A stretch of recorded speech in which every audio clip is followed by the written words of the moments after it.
The wormhole shouldn't have been possible. Dr. Samantha Carter stared at her console in the Stargate command control room, watching readings that defied every equation she'd spent years perfecting. The event horizon shimmered, with wrong colors, auroras of crimson and gold that had no place in a stable wormhole. The kawoosh had exploded outward with 3 times the normal force, sending technicians scrambling. And now, 23 seconds into what should have been a routine gate shutdown, the wormhole held open without an active dialing sequence. "Carter, talk to me." General Hammond's voice cut through the alarm klaxons from his position overlooking the gate room. "Sir, I don't. This isn't possible." Sam's fingers flew across her keyboard. "We're reading massive energy discharge, but it's not Naquata-based. The wormhole's being held open by something on the other side. But the power signature doesn't match any known technology. Not gold, not ancient, not." The event horizon rippled. Through the shimmering surface, a figure emerged. He walked, not stumbled. Walked calmly through an interdimensional gateway that should have disintegrated organic matter.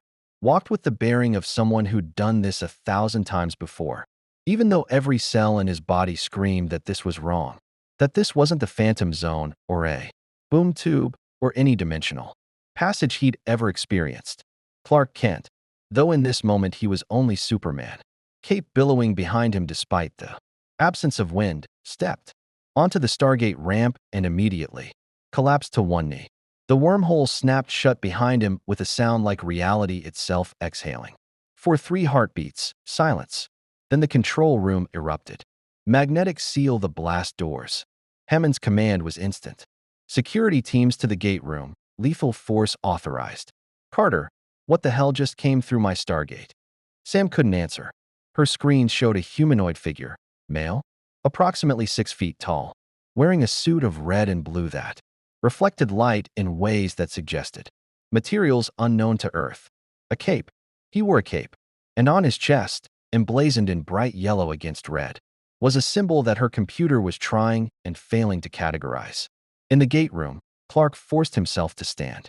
His vision swam. The sun here felt different. Not wrong exactly, but like trying to breathe air that had a slightly different oxygen content.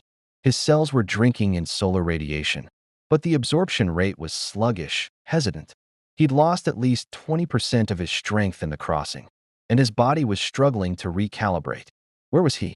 The last thing he remembered was the boom tube destabilizing. During the Justice League's confrontation with Darkseid's Parademon scouts, Cyborg had shouted a warning about dimensional feedback.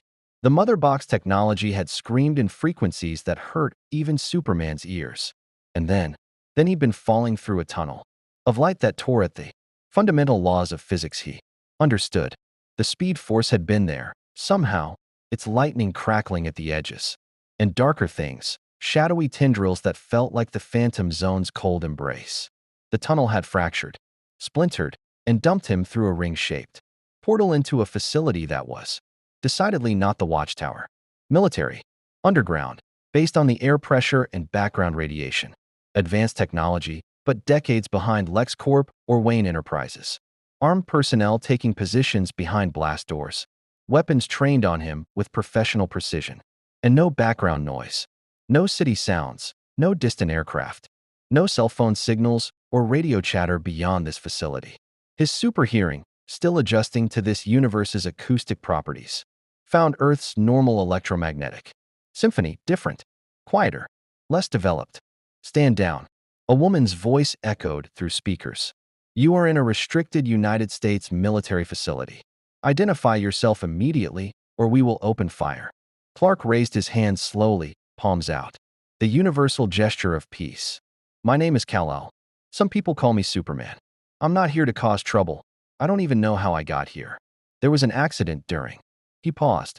"How did you explain Darkseid and Mother Boxes to people who'd just aimed what looked like modified P-90 submachine guns at you during a battle? I'm from Earth, but I don't think it's your Earth." In the control room, Colonel Jack O'Neill arrived at a run, taking the stairs 2 at a time. He'd been in the commissary when the alarms sounded, and now he stood beside Hammond, taking in the scene below. "Well," Jack said, his tone deliberately casual in the way that meant he was computing lethal tactical options. "That's new." "Colonel, Your assessment? Hammond's voice was granite steady. Jack studied the figure in the gate room. The man, if he was a man, stood with his hands raised. But there was something about his posture that suggested he could lower them very quickly if needed. The cape was ridiculous. The symbol was unfamiliar. The calm was either genuine or the mark of someone so dangerous. He had no reason to fear a dozen weapons. Either we've got the universe's most committed cosplayer, Jack said, or we just got a visit from someone who makes the gold look like underachievers. In the wardrobe department, Carter, any chance this is some kind of gold trick? New technology, hologram. Really committed system lord with a flair for primary colors. Negative, sir. Sam's voice was tight with concentration. Biometric scans show he's humanoid, but there are anomalies. His cellular structure is denser than it should be, and he's radiating heat signature consistent with massive internal energy generation. Whatever he is, he's not human. At least, not baseline human. In the gate room, Clark's hearing picked up every word. His X-ray vision, functioning at perhaps 70%, showed him the facility's layout. Deep underground, multiple levels, technology centered around that ring. The Stargate, they'd called it. A portal device. Ancient design, his mind cataloged automatically. Though the architectural aesthetic was nothing like New Genesis or Apocalypse. I can't hear you, Clark called out, his voice carrying easily despite not raising it. And I understand your caution. If someone came through a portal in my world without warning, we'd react the same way. But I need you to understand, I'm not your enemy. I'm a hero, or I try to be. TLC, who had been standing silently beside O'Neill, stepped forward slightly. The Jaffa's eyes narrowed as he studied the stranger. General Hammond, he said in his deep, measured voice, I have served the Goa'uld for many years and opposed them for more. I have seen their technology, their deceptions, their power. This man does not carry himself as a Goa'uld, nor does he speak as one who expects worship. But, Hammond prompted, but I have also never seen a being who radiates such power while claiming to be merely a hero. TLC's hand didn't move toward his weapon, but his readiness was evident. If he is what he claims, he could be a great ally. If he is not, the Jaffa left the implications unspoken. Daniel Jackson hurried into the control room, adjusting his glasses. Sorry, I was in the middle of translating. What did I miss? He caught sight of the figure on the gate room monitors and froze. Is that a superhero? Like, an actual comic book superhero? Apparently, Jack said dryly. Daniel leaned closer to the monitors, his archaeological curiosity immediately overriding any sense of danger. That symbol on his chest. It's not any language I recognize, but it's definitely intentional design. Stylized, meant to be read as both image and text. If I had to guess, it's a personal sigil, like a family crest. In the gate room, Clark heard this too. Of course they'd analyze the House of El symbol. Any competent intelligence organization would. It's my family crest, he called out. From my homeworld. I was sent to Earth as an infant when my planet was destroyed. I was raised here, on my Earth, and I've spent my life trying to honor both my heritage and my adopted home by helping people. Sam's fingers paused over her keyboard. Sir, did he just say his planet was destroyed? That's what he said, Major. Hammond's expression was unreadable, which either means we're dealing with a refugee from a dead world, or someone who's very good at crafting sympathetic backstories. Jack glanced at Hammond. Want me to go talk to our visitor? Someone should, and Daniel looks like he's about to rush down there with a notebook and 1,000 questions. I resent that, Daniel said. I'd bring at least 2 notebooks. Colonel O'Neill, Major Carter, Dr. Jackson. TLC, gear up and meet our guest. Hammond's voice carried the weight of a man making a decision that could reshape everything. Standard first contact protocols. But if he makes any hostile move, you have authorization to activate emergency containment. Daniel, see if you can determine if he's telling the truth. Carter, get readings on everything, his physiology, his technology if he has any, his energy signature. TLC, watch for any sign of Goa'uld deception. And Jack, keep my P90 pointed somewhere useful? Jack suggested. Exactly. As SG-1 prepared to descend, Clark remained motionless on the ramp, his enhanced senses mapping every detail of his surroundings. This wasn't Earth. Not his Earth. The technology was different.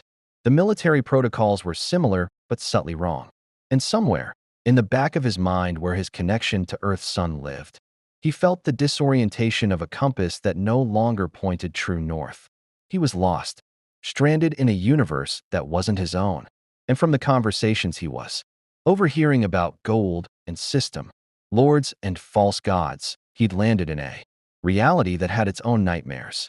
But he was still Superman, still a hero. And if this universe had tyrants who called themselves gods, well, he'd faced Darkseid. He'd stood against Doomsday. He'd looked into the anti-life equation and chosen hope. Whatever came next, he would face it the way Jonathan and Martha Kent had taught him, with honesty, with courage, and with the unshakable belief that people, any universe, deserved someone who fought for them. The blast doors opened with a hydraulic hiss. For figures emerged, weapons ready but not aimed directly at him. The one in front, gray-haired, cynical eyes, carrying himself with the loose readiness of a career soldier, spoke first. "So," Jack O'Neill said, stopping 10 feet from the Stargate ramp. "Superman, huh? Any chance you're here to tell us about your car's extended warranty?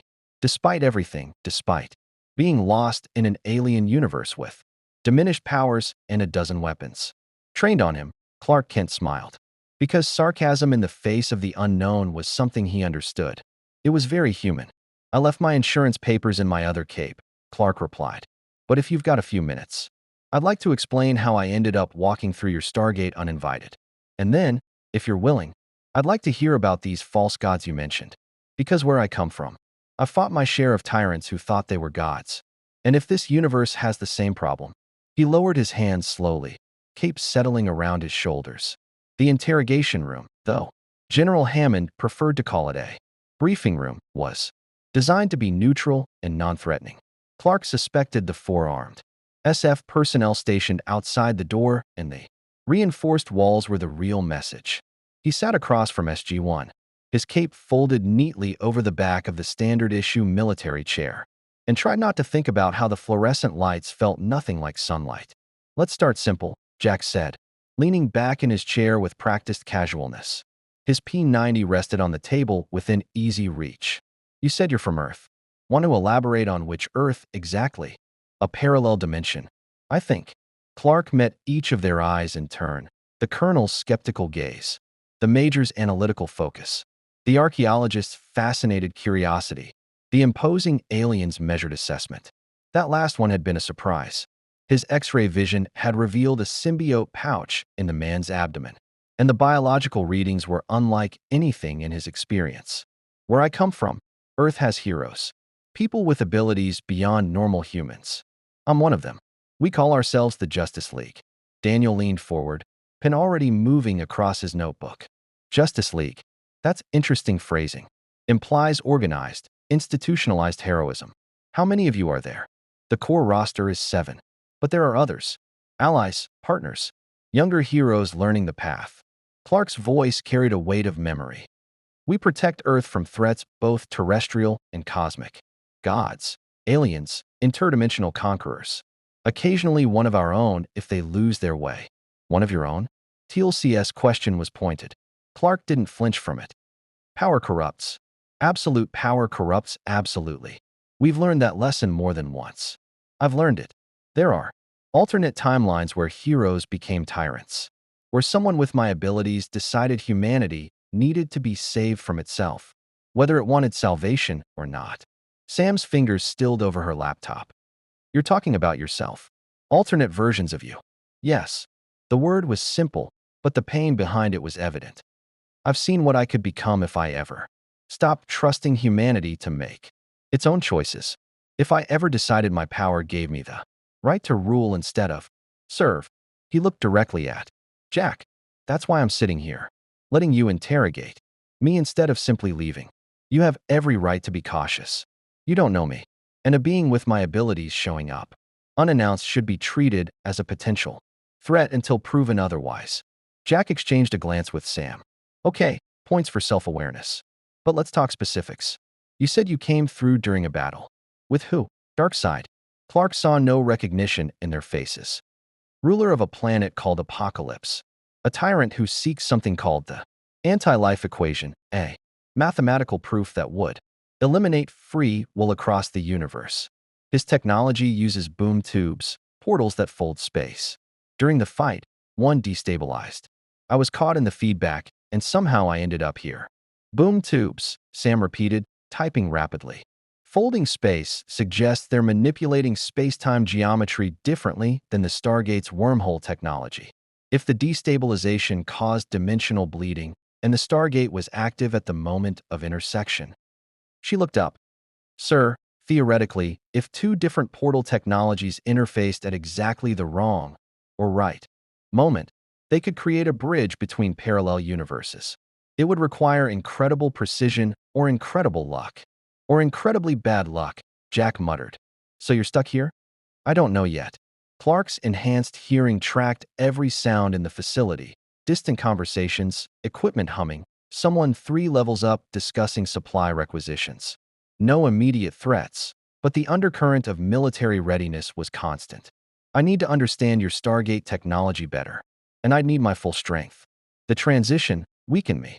Every weapon in the room shifted slightly. Not overtly, but Clark caught it. TLC's hand moved closer to his staff weapon. Jack's posture changed microscopically. Sam's finger tapped twice on her laptop, probably signaling someone monitoring the conversation. Weakened, Jack said carefully. Want to quantify that? Clark considered his words. Honesty was essential, but so was not revealing every vulnerability to people who hadn't yet decided if he was friend or foe. Your son's radiation signature is different from mine. My cells are solar-powered. I absorb and metabolize stellar radiation. But this universe's star spectrum requires adaptation. I'm currently operating at about 70 to 80% capacity. Given time, I'll adjust and return to full strength. And full strength means? Sam's question was clinical, but Clark heard the concern underneath.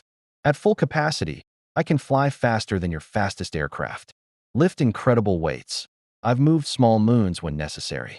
My body is nearly invulnerable to conventional weapons.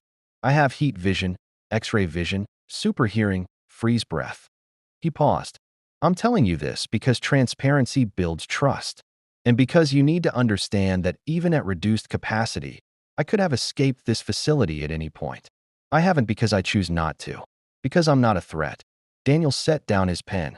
You're also trusting us not to use this information against you. Yes, Clark said simply. That's what trust means. TLC spoke for the first time since they'd entered the room. You say you have fought false gods on your world. Tell me, Kal-El of Krypton, what is a false god? Clark heard the weight behind the question. This man knew something about false gods. Knew intimately, perhaps. Someone who demands worship they haven't earned. Who uses power to enslave rather than serve. Who claims divinity but lacks the compassion that should come with it. I've faced beings who called themselves gods. Dark side. The Greek pantheon on occasion, others. The real ones understand their power is a responsibility. The false ones see it as a right to dominate. The Goa'uld, TLC said. And there was centuries of anger in those 3 syllables. For thousands of years, they have enslaved my people. They take human hosts, possess them, and claim godhood. R.A., Apophis, Baal, they demand worship and give only suffering in return. Clark's eyes narrowed. Parasites? They possess humans. Symbiotes, Sam corrected. The Goa'uld are a parasitic species that takes human hosts. They have genetic memory, access to ancient technology, and they've built an empire across the galaxy by posing as gods from Earth's ancient mythologies. How long? Clark's voice was quiet but hard. How long have they been enslaving humans? Thousands of years, Daniel said. They took humans from Earth through the Stargate, seeded them across multiple planets, enslaved entire civilizations. We've been fighting them for 5 years now, since we reopened the Stargate program. It's a war we're losing slowly. They have superior technology, vast resources, and thousands of ships. Clark stood abruptly. For weapons immediately tracked him. He raised his hands apologetically. I'm sorry. I'm not threatening anyone. He turned to the wall, fists clenched. I need a moment. Jack didn't lower his weapon. Problem? You're telling me, Clark said, his voice carrying an edge that hadn't been there before. That beings pretending to be gods have been enslaving humans, taking them as hosts, ruling them, torturing them, for millennia? And Earth has been fighting them for 5 years. That's correct. Hammond's voice came through the intercom. The general had been monitoring from the control room. And before you ask, yes, we could use help. But we need to know more about you before we can trust you with operational intelligence. Clark turned back to face them.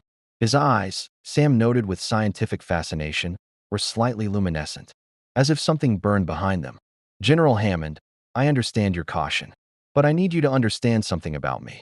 I was raised by farmers in Kansas. Good people who taught me that power should be used to help those who can't help themselves. I've spent my entire adult life fighting tyrants, monsters, and false gods. And now you're telling me this universe has an entire empire of them. Multiple empires, Daniel corrected quietly. The Goa'uld aren't unified. They fight among themselves for territory and resources. It's one of the few things that's kept them from completely overwhelming Earth. Then we need to talk strategy, Clark said. But first, I need to know, are there humans on other planets right now? Slaves to these Goa'uld? People who need help? The room was silent. Finally, TLC spoke. Billions. Clark's jaw tightened. Then we're wasting time. General Hammond, I know I'm an unknown quantity. I know you have no reason to trust me beyond my word. But if there's even a chance I can help free those people, I have to try. That's not negotiable. What is negotiable is how we do it, whether I'm working with you or working around you. Jack whistled low. Anyone else getting a strongly worded suggestion that's actually an ultimatum? Vibe. It's not an ultimatum, Clark said. It's a statement of purpose. I don't want to undermine your authority or ignore your procedures. But I also won't stand by while people suffer if I have the power to stop it. Hammond's voice came through again, measured and serious. Mr. Kent, or should I say Kal-El, I appreciate your passion. But this is a complex political and military situation. The Goa'uld have ships, weapons, and armies. If you go charging in without understanding the full picture, you could start a war that ends with Earth glassed from orbit. Clark met the camera directly. General, I've fought in wars that span galaxies. I've stood against gods and monsters. I understand tactical restraint. But I also understand that every day we spend planning is a day people suffer under tyranny. So here's what I'm proposing. Give me a chance. Send me with your team, with SG-1. Let me see what we're dealing with. If I'm the threat you fear, you'll learn it quickly. If I'm the ally I claim to be, you'll gain someone who can make a difference in this war. Jack looked at Sam. Sam looked at Daniel. Daniel looked at TLC. TLC looked at the ceiling as if asking for patience from whatever gods actually deserve the title. He makes a compelling argument, TLC finally said. And I have learned to trust my instincts about warriors. This man is not Goa'uld. He is not deceiving us about his purpose. Just about potentially being able to punch through our planet if he gets annoyed. Jack added. But hey, who's counting? Sam closed her laptop. Sir, permission to speak freely? Granted, Major. We've dealt with the Talon, the Nox, the Asgard, multiple alien species with technology and abilities far beyond ours. We've learned to work with beings more powerful than us because we had to.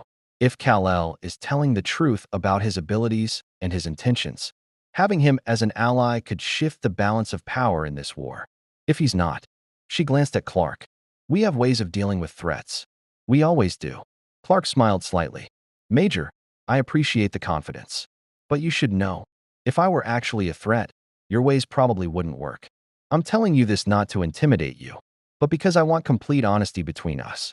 You're gambling on my character, not your ability to stop me. Make that gamble with your eyes open. At least he's honest about being terrifying, Daniel murmured. Hammond was silent for a long moment. Then, Colonel O'Neill, what's your assessment? Jack studied Clark Kent, this impossible visitor in a cape who claimed to be a hero, who admitted he could tear through their facility like paper, who sat patiently while they decided his fate. The colonel had decades of experience reading people, separating liars from truth-tellers, identifying threats, and something in those earnest eyes, in that carefully controlled posture, in the genuine pain when discussing alternate versions who became tyrants, rang true. I think, Jack said slowly, we're going to regret this either way. But I'd rather regret giving a hero a chance than regret treating an ally like an enemy. He met Clark's gaze directly. You step out of line, you endanger my team or my planet, and I will find a way to stop you. I don't care how invulnerable you think you are. We've killed gods before. Fair enough, Clark said. I wouldn't expect anything less. Then welcome to the Stargate program, Jack said, standing and offering his hand. Try not to break anything expensive. And for God's sake, leave the cape in your quarters when we go through the gate. We're trying to maintain some operational dignity. Clark shook his hand, carefully, aware of his strength even diminished, and couldn't help but smile. The cape stays. It's part of who I am. Of course it does, Jack sighed. Carter, add cape management to the mission briefing. Daniel, start figuring out how we explain a flying man in primary colors to our alien allies. TLC, try not to look too smug about being right. I would not dream of it, O'Neill. As SG-1 filed out to begin mission preparation, Clark remained seated for a moment. Through the walls, he heard General Hammond issuing orders. Security teams being briefed, systems being activated. An entire military apparatus mobilizing around his presence. He was far from home, far from the Justice League, from Lois, from the world he'd sworn to protect. His powers were compromised, his connection to Earth's sun interrupted. He had no way of knowing if he'd ever return. But this universe had people who needed help, humans enslaved by false gods. And that was enough. Clark Kent stood, cape settling around his shoulders, and walked toward whatever came next. Because that's what Superman did. In any universe, under any sun, he helped. The briefing room had transformed into mission control. Maps of star systems Clark didn't recognize covered the walls. Sam worked 3 laptops simultaneously, cross-referencing data streams that meant nothing to him. Daniel translated hieroglyphics that were apparently alien addresses. TLC stood like a statue, staff weapon resting against his shoulder, radiating patient readiness. And Jack O'Neill ate Fruit Loops directly from the box while reviewing mission parameters. Okay, Superman, Jack said around a mouthful of cereal. Crash course in Stargate operations. The gate system was built by an ancient race called, wait for it, the Ancients. Surprise. They built a network of Stargates across the galaxy, each with a unique address. 7 symbols. Last one's point of origin, bam. Instant wormhole to another planet. Clark absorbed the information with the same focus he'd once used in Metropolis courtrooms. How many gates? Thousands, Sam said without looking up. Maybe more. We've only mapped a fraction of them. The Goa'uld control most of the network, which means most of the galaxy is hostile territory. And we're going into that territory now. Not quite. Daniel pulled up an image on the main screen. A planet with 2 small moons. Desert terrain dominating the visible surface. This is P3X 888, one of the addresses we've been monitoring. Intel suggests it's a supply depot for Apophis, one of the more powerful system lords. Relatively light security, mostly Jaffa warriors. Jaffa. Clark's enhanced vision focused on the screen, cataloging details. TLC stepped forward. Jaffa are human warriors who carry Goa'uld larvae in their pouches. He tapped his abdomen. The symbiote grants enhanced strength, healing, and extended life. In exchange, we serve the Goa'uld as soldiers. I was first primed to Apophis before I joined the Tauri, the people of Earth. Clark's eyes widened slightly. You were his general? For many years. No shame in TLC's voice, only acknowledgement. I committed atrocities in his name. I enslaved worlds. I believed the Goa'uld were gods because that is what I was taught from birth. Until I learned the truth. Until I chose freedom over comfortable lies. The weight of that confession hung in the air. Clark understood it intimately, the burden of past mistakes. The choice to become better. Then you know exactly what these people need. Not someone to save them, but someone to show them they can save themselves. TLC inclined his head. Indeed. Sam closed one laptop. Kal-El, we're taking you to P3X 888 for 2 reasons. First, reconnaissance. We need to see how you handle off-world operations. How your abilities function on other planets with different stellar conditions. Second, if the opportunity presents itself, we'll attempt to liberate supplies that could help rebel Jaffa cells. But, and this is critical, we engage only if we have clear tactical advantage. If the situation goes bad, we retreat. No heroic last stands. Understood, Clark said. Then, carefully.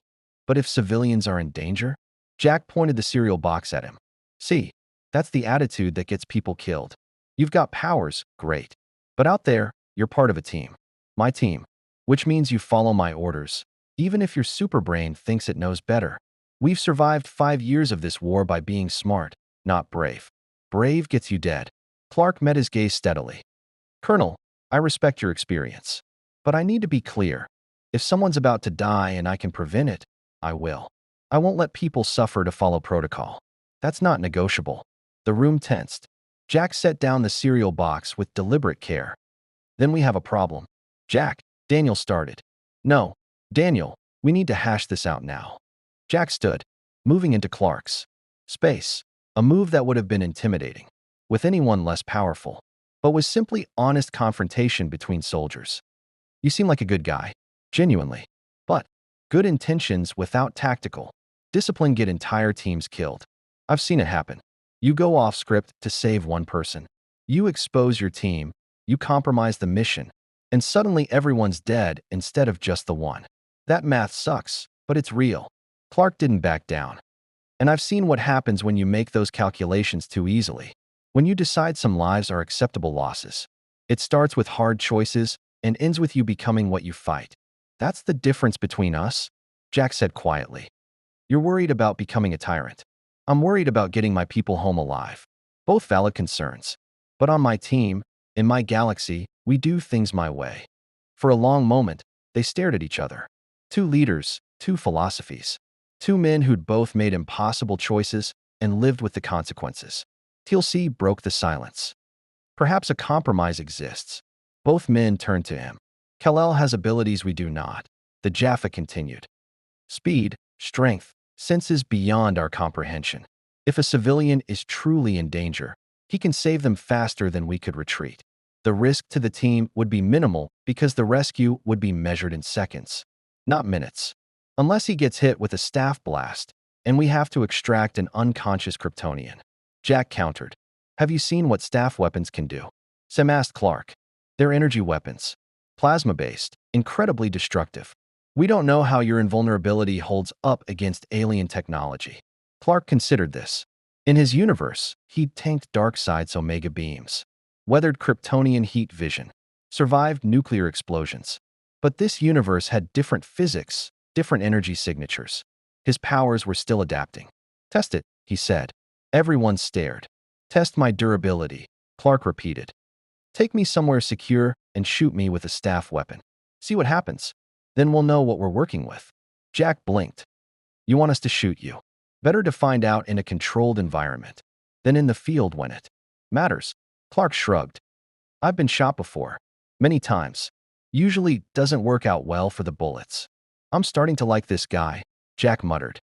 He's crazy, but I like him. Carter, set it up. TLC, grab your staff weapon. Let's see if Superman bleeds. 20 minutes later, Clark stood in an empty cargo bay, hands at his sides, while TLC aimed a staff weapon at his chest. Sam monitored readings from a safe distance behind reinforced barriers. Daniel watched with morbid fascination. Jack just looked resigned.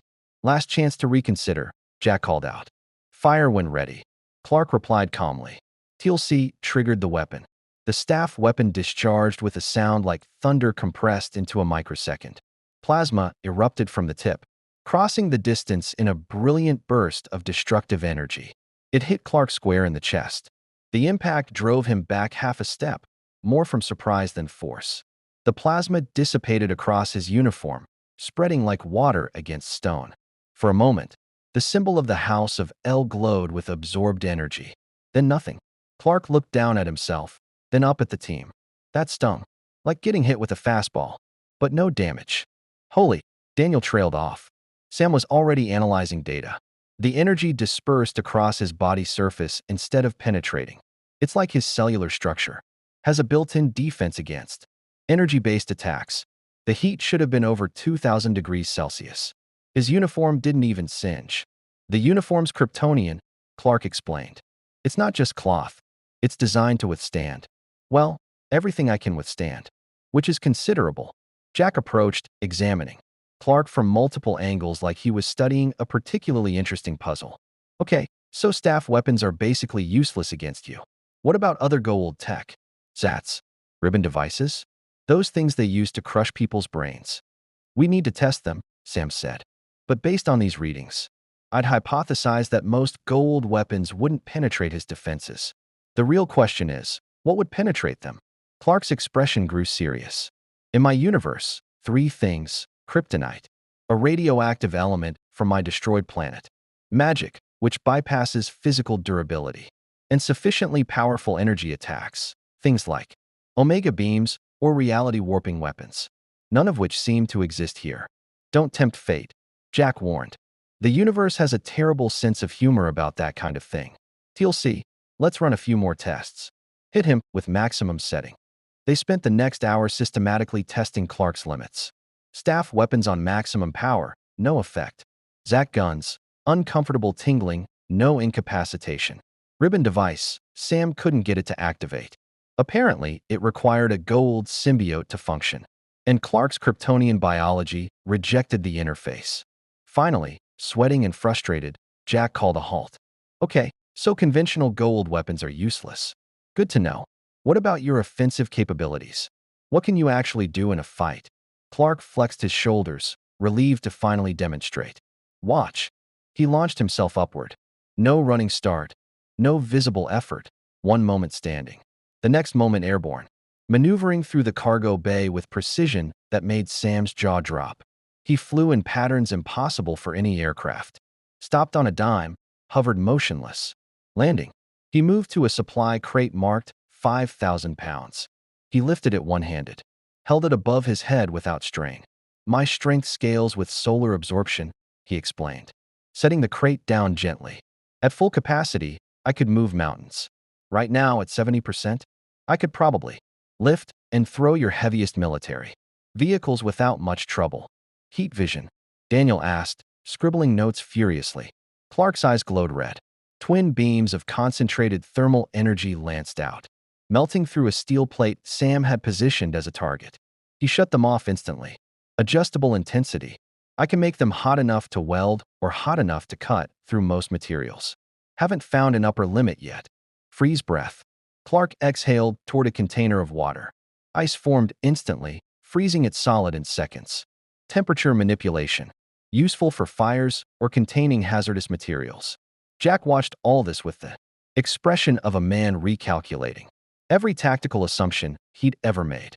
And you've been operating at 70%. What happens when you hit 100? I become significantly harder to stop, Clark admitted. But also, and this is important, I maintain complete control.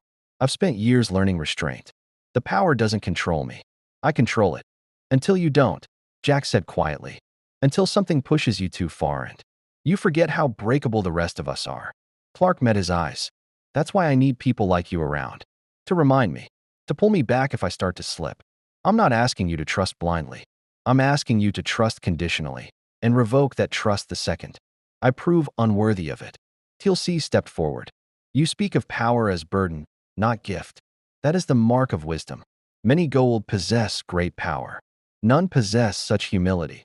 The gold sound like jackasses, Clark said. No offense to your species, TLC. None taken. You are correct. Sam closed her laptop with finality. Sir, based on these tests, I believe Kal-El represents minimal risk to the team and maximum operational advantage. His abilities alone could change the tactical equation of any engagement. Which is exactly what worries me, Jack said. We've spent 5 years learning to fight smart because we couldn't fight strong. You show up, suddenly we can fight strong. That changes psychology. Makes us sloppy. Makes us take risks because we've got a Kryptonian safety net. Then don't, Clark said simply. Operate exactly as you have been. Treat me as backup, not primary strategy. If things go wrong, I'm there. But plan like I'm not. Daniel looked up from his notes. That's actually not bad tactical doctrine. We maintain our operational security, but gain a significant emergency resource. Jack sighed. I'm going to regret this. He extended his hand to Clark. Welcome to SG-1. Try not to make me look bad in front of the other SG teams. They already think we get all the weird missions. Clark shook his hand carefully. I'll do my best. When do we leave? 1 hour, Sam said. Gate activation at 1,400 hours. P3X. 888. Reconnaissance and possible supply acquisition. Briefing in 30 minutes. Gear up in 45. As the team dispersed to prepare, Clark remained in the cargo bay. He could hear everything. Hammond issuing orders 7 levels up. Technicians running diagnostics on the Stargate. Someone in the commissary complaining about the jello. The facility hummed with purposeful activity. Every person contributing to a war effort against enemies. They'd barely begun to understand. And now he was part of it. Part of Earth's defense against false gods who'd enslaved humanity across the stars. In his universe, he'd had the Justice League, Batman's tactical brilliance, Wonder Woman's warrior wisdom, Flash's optimism, the others. Here, he had 4 humans, their alien ally, and courage that matched any he'd ever witnessed. It would have to be enough. Through the walls, the Stargate activated, someone else's mission, someone else's war. But soon, very soon, it would be his mission too. Clark Kent closed his eyes and felt this universe's sun. Distant and different, but still a star. Still light in darkness. His cells drank slowly, adapting, growing stronger. By the time they reached P3X, 888, he'd be at 75%, maybe 78. Against false gods and their armies, that would have to do. The Stargate's activation never got old, even for someone who'd flown through boom tubes and phantom zone rifts. Clark stood on the ramp in borrowed BDUs, his suit folded carefully in his assigned quarters, watching the event horizon stabilize into its impossible vertical pool of shimmering energy. The Kawush had exploded outward with enough force to vaporize anything in its path, then settled into stable impossibility. Still wearing the cape? I see, Jack observed from beside him. Clark adjusted the red fabric. The cape was the one piece of his uniform he'd refused to leave behind. It's who I am. It's a tactical liability. Snag hazard. Visibility nightmare. Screams, shoot me first. It's also a symbol. Where I come from, symbols matter. Jack checked his P91 final time. Where we're going, bullets matter more. But fine. Keep your security blanket. Just don't complain when some Jaffa grabs it and uses it to throw you around. They're welcome to try. Sam approached with a radio headset and a small device that looked like a garage door opener. This is a GDO, garage door opener, actually. We don't bother with the official name. Transmits our IDC code, so Stargate Command doesn't lock us out when we try to return. Normally we'd issue you one. But given your situation, you'll stay close to the team. Clark accepted the headset, studying its primitive construction. By Justice League standards, it was decades obsolete. By this universe's standards, it was cutting-edge military technology. Understood. What's our tactical approach? TLC joined them, staff weapon in hand and armor gleaming. He'd changed into his distinctive Jaffa uniform, golden, symbol embedded in his forehead, marking him as a warrior who'd removed his symbiote and survived. We will emerge in a desert region approximately 1 kilometer from the supply depot. Standard reconnaissance protocol. Observe, record intelligence. Avoid engagement unless tactically advantageous. And if we encounter civilians? Clark asked quietly. Jack's expression hardened. We assess, we document. And unless we can extract them safely, emphasis on safely, we leave them. I know that sounds cold. It is cold. But we're 4 humans, 1 alien, and you against an empire that spans galaxies. We pick our battles, or we don't survive to fight any battles. 5 humans, Daniel corrected, arriving last with his pack loaded with archaeological equipment that definitely wasn't standard military issue. I count as a human. Mostly. You count as a liability with a PhD, Jack said affectionately. But we keep you around for the translation skills. And the moral compass, Daniel added. Someone has to remind you we're supposed to be the good guys. That's what I have Superman for now. Jack gestured to the gate. All right, campers. P3X. 888 is a hot one, desert planet. Twin suns. Temperature around 115 Fahrenheit. Stay hydrated. Watch for heat exhaustion. And remember, we're intelligence gathering, not starting a war. Everyone clear. A chorus of acknowledgments. Clark simply nodded. His enhanced physiology already compensating for the temperature data. Heat was rarely a problem for someone who could fly through Earth's atmosphere at Mach speeds. SG-1, you have a go, Hammond's voice echoed from the control room. Good luck, and try to bring back our guest in one piece. I'd hate to explain to his universe that we broke him. Jack smirked. We'll do our best, sir. Though breaking him seems like a tall order. They walked through the event horizon in formation. Jack first. Then Sam, Daniel, TLC, and finally Clark. The transition was instantaneous and disorienting. Matter deconstructed, transmitted through a wormhole, reconstructed. For Clark, who'd survived. Molecular manipulation by brainiacs. Technology and dimensional shifts through phantom zone portals. It was merely uncomfortable. Like being unmade and remade in the span between heartbeats. Then he was standing on alien sand under alien suns. 2 stars blazed in the purple-tinged sky, smaller than Earth's sun but burning with combined intensity that immediately sang to his cells. His Kryptonian biology responded instantly, power flooding back. Solar batteries recharging faster than they had in 2 days under Earth's single yellow sun. He could feel his strength increasing, his senses sharpening, his connection to solar energy stabilizing. 75%. 80. Climbing steadily. You okay? Sam asked, studying him with scientific concern. Clark smiled, and for the first time since arriving in this universe, it reached his eyes. I'm better than okay. Your planet has 1 sun. This one has 2. I'm recharging faster than I expected. Is that good or bad for us? Jack asked, already scanning the horizon with tactical precision. Good. It means I'll be at full capacity within an hour. Maybe less. Great. Try not to accidentally destroy the planet while powering up. The landscape stretched endlessly, rust-red sand. Distant rock formations, heat shimmered distorting the horizon. No visible structures, no signs of life. Just desolate beauty under twin suns that were rapidly making Clark Kent feel more like himself than he had since arriving. TLC studied the sky, oriented himself by star positions, then pointed southwest. The depot lies in that direction. We should move quickly. The heat will worsen as both suns reach zenith. They moved out in standard military formation, Jack on point. Sam and Daniel in the middle. TLC covering the rear, Clark. Clark hung back slightly, unsure of his position in this practice choreography. In the Justice League, he typically flew reconnaissance or took point. Here, he was the unknown variable. Stay close, Jack called back without turning. And for God's sake, try not to fly. Kinda defeats the covert reconnaissance part of the mission. Clark walked. It felt strange, limiting himself to human speeds when he could cross this distance in seconds. But Jack was right. This wasn't a Justice League operation. Different team, different rules, different universe. He'd adapt. He always did. 20 minutes of hiking through. Increasing heat brought them to a ridge, overlooking a valley.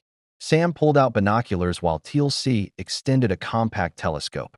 Clark simply looked, his vision magnifying the scene below without need for equipment. The supply depot sprawled across the valley.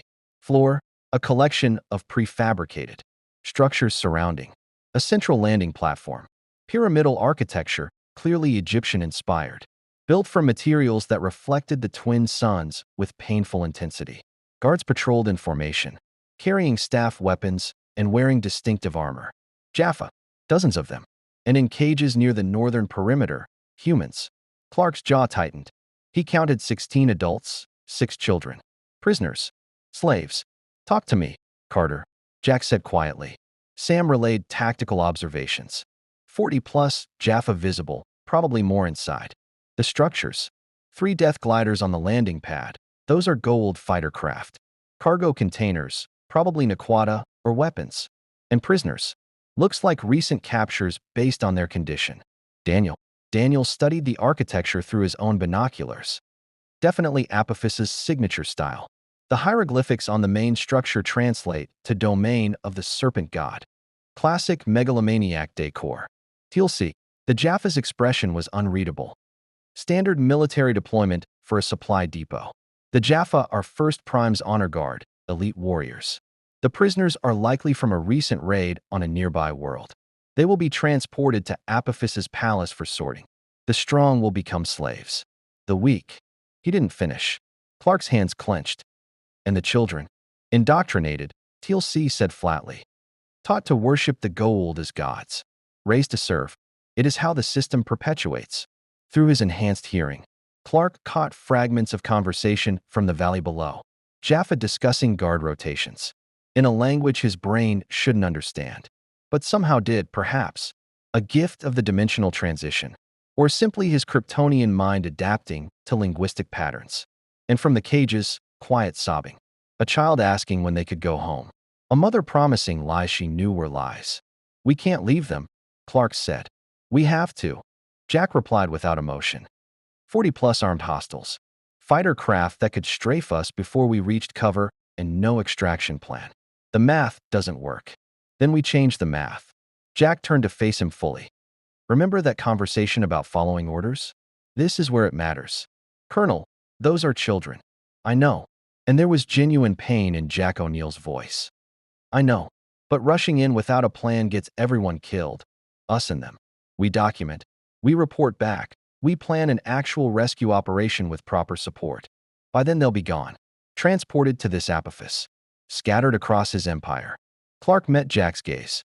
"I can hear them. The children are terrified. The adults have given up hope. And we're standing here debating tactics while they suffer. Welcome to asymmetric warfare," Jack said harshly. "Where the right choice and the heroic choice aren't the same thing. Where you save who you can, not who you want to." Sam placed a hand on Jack's arm. "Sir, we could use Kal-El as a force multiplier. If he draws their attention, creates chaos. We could extract the prisoners during the confusion. Or we could alert every Goa'uld within communication range that Earth has acquired a new weapon. And suddenly we're not fighting one system lord, but all of them. Have you considered that?" TLC spoke carefully. "O'Neill raises valid concerns. However, I have spent a lifetime watching the Jaffoan force. Goa'uld rule through fear of retribution. If we demonstrate that their forces can be defeated, that their gods bleed, it weakens the psychological foundation of their power." Daniel pushed his glasses up. "He's got a point. The Goa'uld maintain control through the belief that they're invincible gods. Someone who can casually dismantle a military installation challenges that narrative and paints a target on Earth," Jack countered. "We're trying to survive, people, not start a religious revolution." Clark had heard enough. "I'm going in. Like hell you are." Jack's weapon wasn't pointed at him, but the implication was clear. "You're part of my team, which means you follow my orders. Stand down." "I'm sorry, Colonel. I can't do that." Clark stepped forward. "You've fought this war for 5 years. You've made impossible choices. You've sacrificed. But I've spent my entire life standing between innocent people and those who'd hurt them. That doesn't change because I'm in a different universe. If you do this," Jack said quietly, "you're on your own. We won't be able to support you. I know. You could die. We don't know how you'll hold up against massed fire. Against death glider weapons. I know. And if you fail, if you get captured, you give the Goa'uld a Kryptonian to study, to dissect, to reverse engineer. You could lose this war for us before it truly begins." Clark paused at that. The scenario was plausible. Batman had contingency plans for exactly this reason: capture and exploitation. If the Goa'uld got their hands on Kryptonian biology. But below, a child was crying for her mother. "Then I won't fail," Clark said simply. He launched himself skyward before anyone could argue further. The twin suns blazed above, and his cells sang with power. 85%. 90. The cape snapped behind him as he accelerated, covering the kilometer to the depot in seconds. Below on the ridge, Jack O'Neill watched his newest team member commit what might be tactical suicide or tactical brilliance. "Well," Jack said into the sudden silence, "that's one way to handle reconnaissance. Carter, Daniel, TLC, get ready to either extract prisoners or extract Superman's invulnerable corpse. And somebody start thinking of ways to explain this to Hammond that don't end with my court-martial." Sam was already moving, checking weapons and equipment. "On the bright side, sir, we're about to gather extremely valuable intelligence on Kryptonian combat capabilities under combat conditions. Always looking for the silver lining, Major. It's a gift, sir." In the valley, alarms began to sound. Jaffa warriors scrambled for weapons, shouting warnings to gods who weren't there to hear them. But a different kind of god had arrived, and he was angry. Clark hit the ground in the center of the depot like a meteor with a conscience. The impact cratered sand and stone, sending shockwaves that knocked the nearest Jaffa off their feet. Dust billowed outward in a perfect circle, and when it cleared, Superman stood in the epicenter, cape settling, eyes glowing with barely restrained power. The symbol of House of El blazing red and gold under twin suns. For one perfect moment, silence. The Jaffa stared. The prisoners stared. Even the wind seemed to pause. Then chaos. Intruder. A Jaffa warrior leveled his staff weapon. Kelsha. For Apophis. 20 staff weapons fired simultaneously. Plasma bolts converged on Clark from multiple angles. Enough concentrated energy to vaporize anything organic. Clark didn't move. The impacts washed over him like water, dissipating harmlessly across his suit. His cape rippled from the energy discharge but remained intact. When the barrage ended, he stood unmarked. Is that all? His voice carried across the compound, amplified by Kryptonian lung capacity. I've been shot at by gods before. Real gods. You'll need to do better. A Jaffa commander, his armor more ornate, bearing the serpent symbol of Apophis, stepped forward. You dare challenge the might of the system, Lord? We are warriors of the god Apophis. We fear nothing. Then you're badly informed, Clark said. He moved. One moment standing still. The next, he was among them. Super speed at 95% capacity, not quite Flash level, but far beyond anything this universe had encountered. He disarmed 12 Jaffa before they could register movement. Staff weapons flying from their grips. Gentle force, carefully calibrated. No broken bones. No deaths. He could kill them all in seconds. Every tactical instinct screamed efficiency. But Clark Kent hadn't come to this universe to become an executioner. Stand down, he commanded, holding a staff weapon in each hand. I don't want to hurt you, but I will free those prisoners. That's not negotiable. The commander barked orders in gold. The remaining Jaffa formed defensive positions. Staff weapons raised but hesitant. They'd just watched one of their own disarmed with speed impossible to track. Now they faced something their training hadn't prepared them for. You are not Gould, the commander said, studying Clark with new wariness. Yet you possess power beyond humans. What are you? Someone who doesn't like seeing children in cages. Clark tossed the staff weapons aside. Last chance. Let them go, and I'll leave peacefully. Force me to fight, and people will get hurt. Maybe not me. Probably you. The commander's hand moved to a device on his wrist. Clark's X-ray vision caught the activation sequence, some kind of communication system. Don't, Clark warned. But too late. The message transmitted. Above, one of the death gliders powered up with a sound like tearing metal. Then another. Ancient Gould technology. Fighter craft that had terrorized worlds for millennia. They rose from the landing pad, weapons systems activating. Clark's enhanced vision tracked their targeting protocols locking onto him. Staff cannons, larger, more powerful versions of the infantry weapons, began to glow with building energy. On the ridge, Sam swore. Death gliders engaging. Kal-El's about to get hit with firepower meant to destroy hardened bunkers. Can he survive it? Daniel asked. We're about to find out. The death gliders opened fire. Twin streams of plasma, each bolt carrying enough destructive force to level buildings. Hammered down from above. The ground where Clark stood erupted in explosions. Sand fused to glass, stone vaporized. For 5 seconds, sustained bombardment. Enough firepower to sterilize the impact zone. Then Clark emerged from the inferno, ascending vertically through the plasma barrage. His suit smoked slightly but remained intact. His expression had shifted from patient to annoyed. Okay, he said, and his voice carried an edge it hadn't before. Now I'm taking this personally. He accelerated. The death glider pilots were skilled. They'd engaged enemies for decades. Dogfought against Tauri F-16s and won. But they'd never faced an enemy who could match their speed, outmaneuver their targeting, and fly without engines. Clark caught the first death glider mid-turn. His hands gripped the wing, Kryptonian strength meeting ancient metallurgy. The structural integrity held, barely. He twisted, redirecting the craft's momentum, using its own speed to send it spiraling into controlled descent. The pilot ejected before impact, staff weapon raised even as he fell. The second glider tried to strafe him. Clark simply flew through the plasma bolts, close enough that heat washed across his face like summer wind. He came up beneath the craft, hands pressed against the hull, and pushed. The death glider climbed involuntarily. Pilot fighting controls that no longer responded. engines screaming as they were overpowered by something stronger. Clark guided it away from the compound, away from the prisoners, out over empty desert.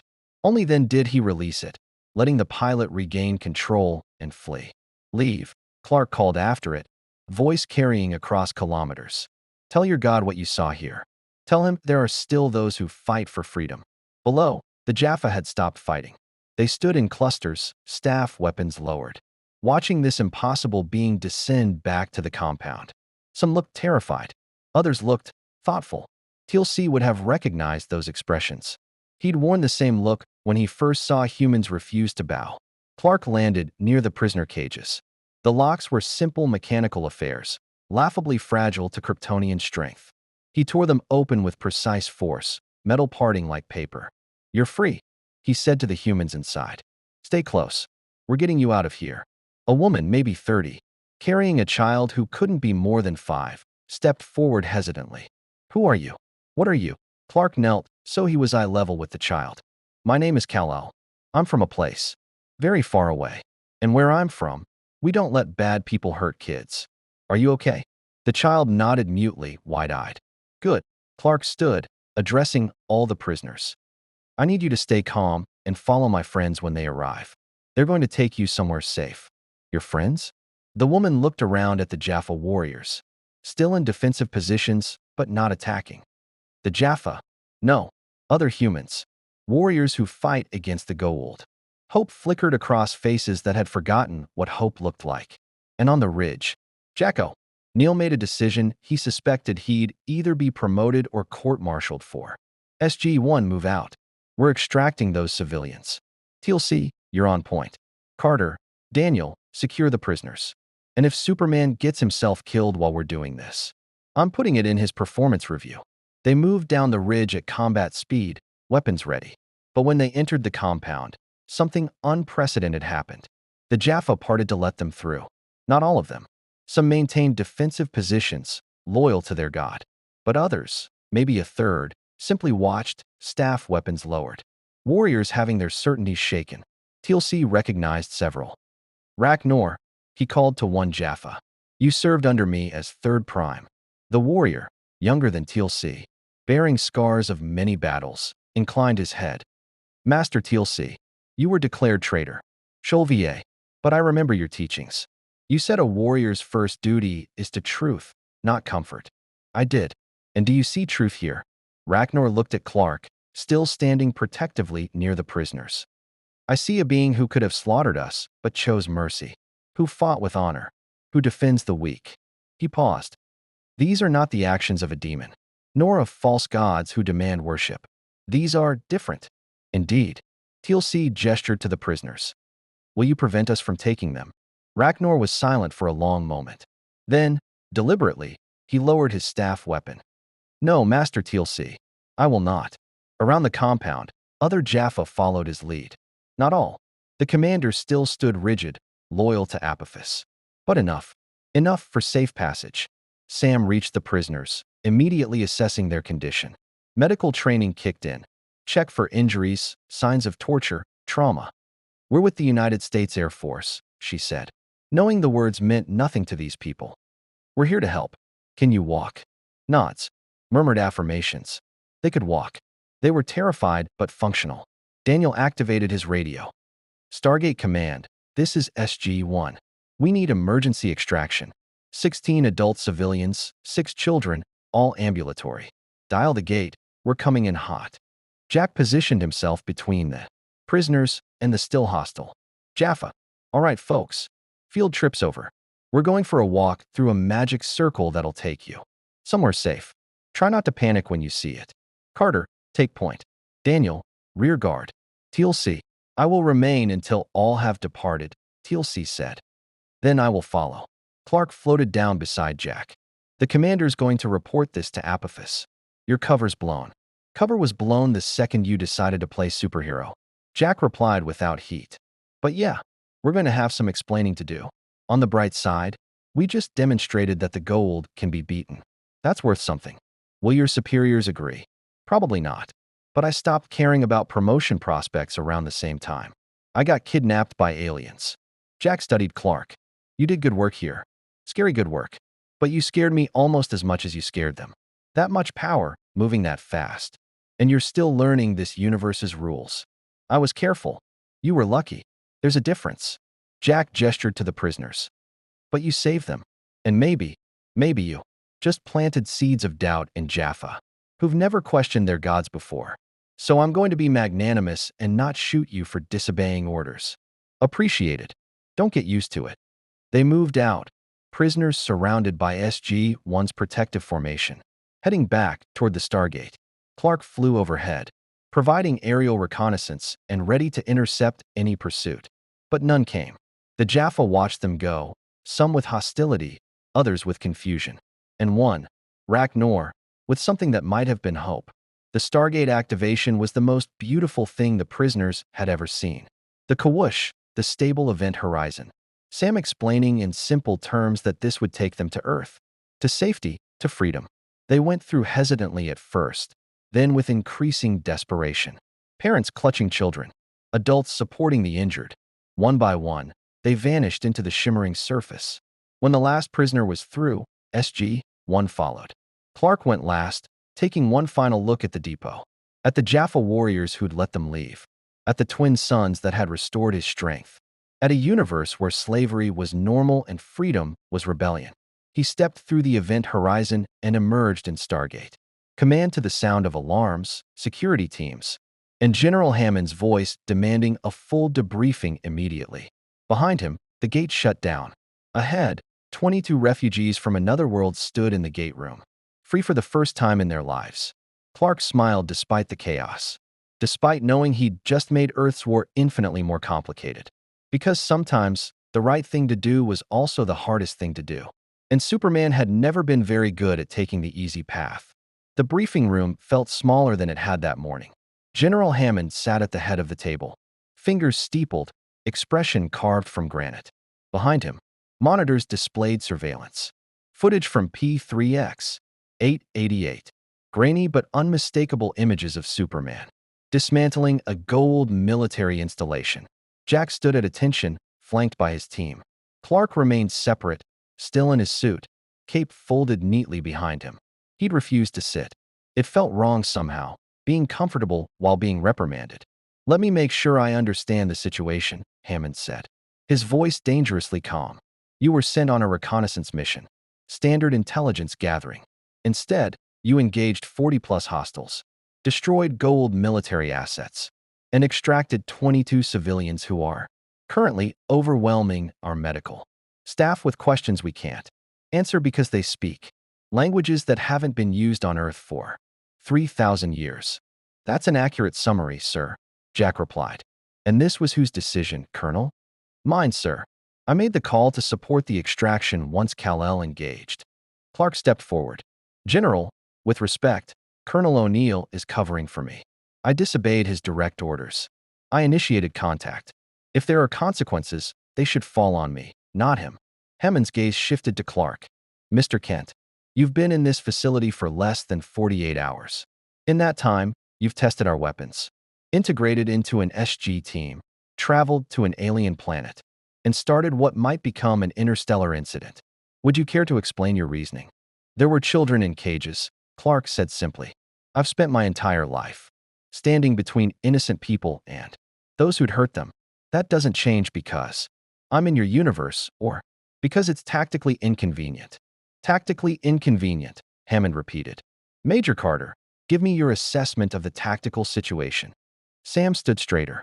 "Sir, based on the communication burst we intercepted, Apophis now knows Earth possesses an asset with capabilities far beyond anything previously encountered. We can expect increased gold attention, possibly coordinated action from multiple system lords. Our strategic position has been compromised." "Dr. Jackson?" Daniel adjusted his glasses. "From a cultural perspective, what happened on P3X, 888 could be significant. The Goa'uld maintain power through the perception of godhood, a being who demonstrates superior power while explicitly refusing worship challenges their fundamental authority structure. If word spreads, and it will, we might see increased Jaffa resistance. Or increased Goa'uld aggression," Hammond countered. "You'll see." The Jaffa remained motionless, General Hammond. I spent 133 years serving false gods. I enforced their will, conquered in their names, and believed their power made them divine. Until the day I saw humans refuse to kneel. That moment changed everything. He paused.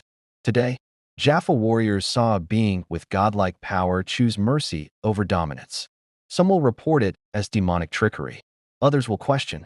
And questions are the first step to freedom. Hammond absorbed this, then turned back to Clark. You're not military. Mr. Kent, you don't answer to the chain of command. But as long as you're operating from this facility, you exist within a military structure that has protocols for good reasons. Lives depend on discipline. I understand, sir. Do you? Because from where I'm sitting, you decided your judgment, superseded your team leaders. That's not how we operate. That's how people get killed. Clark met his gaze steadily. General, I've led teams. I understand command structure. But I've also learned that sometimes the right choice means breaking ranks. If I'd listened to protocol, 22 people would still be slaves. 6 children would be undergoing indoctrination to worship monsters. I can't, won't, accept that outcome when I have the power to prevent it. Even if it endangers Earth. Earth is already in danger. You've been at war for 5 years. Against an empire that's had millennia to consolidate power. My presence doesn't change that strategic reality.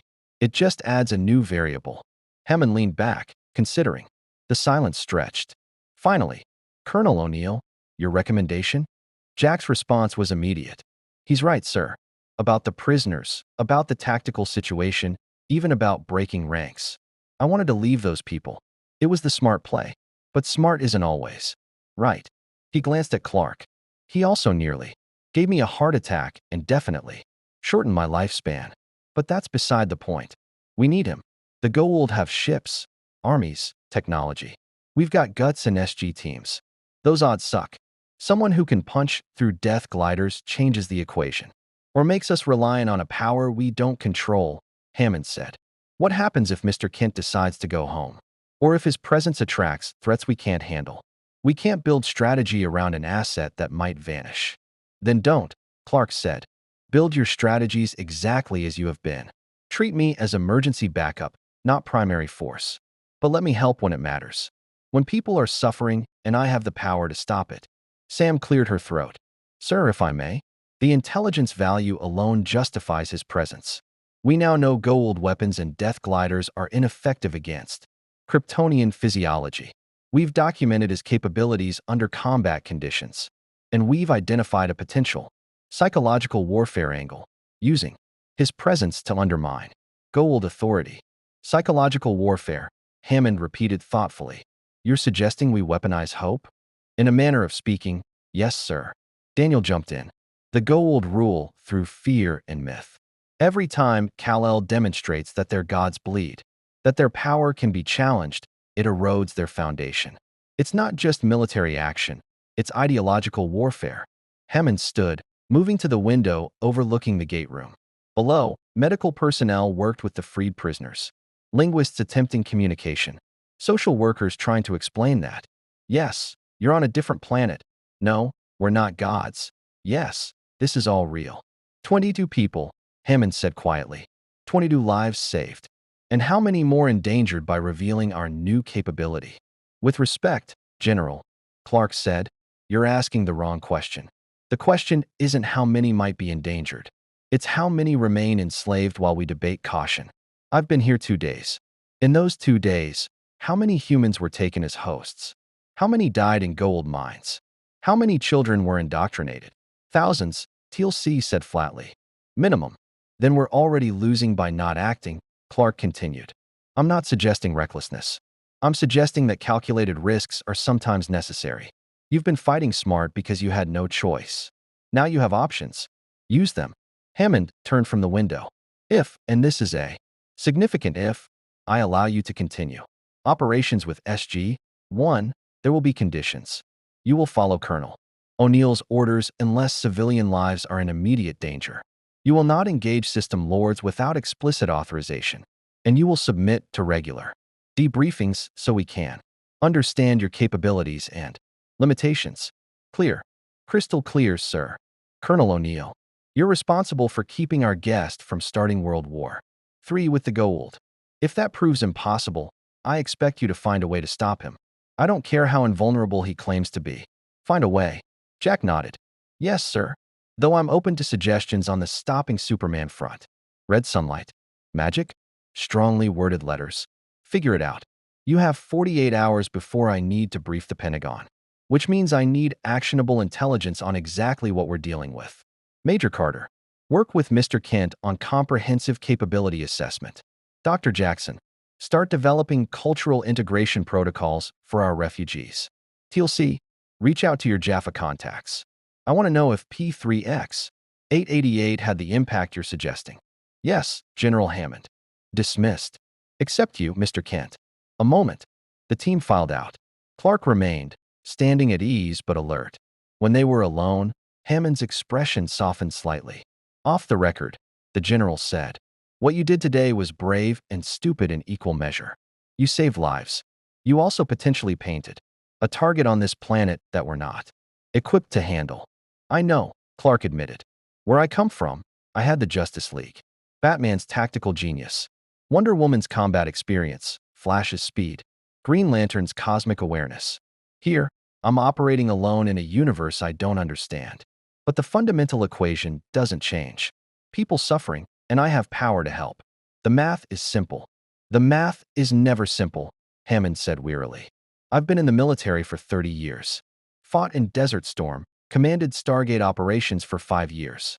Every mission is a calculation, probability of success versus cost of failure. Lives saved versus lives lost. You're asking me to factor in an alien with godlike powers who operates on moral absolutes. I'm asking you to trust that I'll do everything in my power not to let you down. Trust is earned, Mr. Kent. You made a good first payment today. Don't make me regret it. I'll do my best, sir. Hammond extended his hand. Welcome to Stargate Command. Officially. Try not to break my Stargate. It's the only one we have. Clark shook it carefully, still conscious of his strength even at full power. I'll treat it like it's made of glass. Knowing you, that might not be reassuring. Later, in the commissary, SG-1 sat around a table loaded with coffee and stress. Clark joined them, carrying a tray with food heat. Grabbed somewhat randomly his first meal in this universe's military cafeteria. Jack eyed the tray. You eat. Kryptonian metabolism. I can absorb solar energy, but actual food is more efficient for sustained activity. Plus it tastes good. What does alien food taste like? This is Earth food. Just your Earth. It tastes exactly like home. Clark took a bite of something, approximating meatloaf. Well, almost exactly. This is slightly worse. Daniel laughed. Military cooking. Some things are universal constants. Sam studied Clark with scientific curiosity. I've been thinking about your biology. If you're solar-powered, what happens on planets without suitable stars? Or in space? Stored energy sustains me for a while. Days, maybe weeks, depending on exertion. But eventually I'd weaken. Given enough time, I'd become baseline human. Fascinating. So your powers aren't inherent. They're environmental. Kryptonian biology is designed to metabolize stellar radiation. We evolved on a planet orbiting a red sun, which provided baseline strength. Yellow suns like Earth's or the twin stars on P3X 888 supercharge us. It's biological adaptation, not magic. TLC regarded him thoughtfully. You are vulnerable, then. The Goa'uld could trap you on a world without suitable stars. They could try. It would take considerable effort to hold me long enough for depowering to matter. Jack leaned back in his chair. So here's my question. Why help us? You want to go home, right? Why not focus on that instead of getting involved in our war? Clark set down his fork. Because I can't go home knowing I stood by while people suffered. My parents, the Kents who raised me, taught me that power is a responsibility, not a privilege. Whether I'm in my universe or yours, that lesson doesn't change. Your parents sound like good people, Daniel said softly. The best. They found me in a cornfield, a baby in an alien spacecraft, and they chose to raise me as their own. Taught me to use my gifts wisely, to never abuse power, to remember that being different doesn't make you better, just different. Sam typed notes on her laptop. We should establish baseline protocols, communication procedures, tactical integration, emergency contingencies. If you're going to be part of SG-1 operations, we need to function as a unit. Agreed. I'm used to team coordination. The Justice League operated on trust and clear communication. I can adapt to your procedures. The Justice League, Daniel repeated, fascination evident. What were they like? Your teammates. Clark smiled, memory and loss mixing in his expression. Batman was the strategist. Brilliant, paranoid, always 3 steps ahead. Wonder Woman was the warrior, honorable, fierce, willing to do what others couldn't. Flash was the heart, kept us from taking ourselves too seriously. The others, each brought something essential. And you were the leader. Sometimes, leadership rotated based on mission requirements. But yeah, I led often. People looked to me as a symbol. Hope, justice, the belief that tomorrow could be better. Jack snorted. No pressure. It was pressure, Clark admitted. Constant, crushing pressure. Knowing that one mistake, one moment of weakness, and people died. That alternate versions of me had fallen to tyranny. That absolute power really does. Corrupt if you're not. Vigilant. He met their eyes. That's why I need you. All of you. To keep me honest. To tell me when I'm wrong. To pull me back if I start slipping. TLC inclined his head. That is why you submitted to interrogation. Why you accepted General Hammond's authority despite being capable of rejecting it. Exactly. Power without accountability is tyranny. I saw what happened in timelines where Superman decided he knew best, where he stopped listening, stopped trusting humanity to make its own choices. I won't become that. Not here. Not ever. The table was quiet. Then Jack raised his coffee cup. To the weird alien who asks permission to be a superhero. You're either the sanest or craziest person I've met. Haven't decided which. They clinked cups and glasses, coffee, water. Something Daniel claimed was tea, but looked suspicious. Above them, through hundreds of feet of granite, twin stars continued their journey across an alien sky. And in the medical bay, 22 people experienced their first day of freedom, uncertain and frightened, but no longer slaves.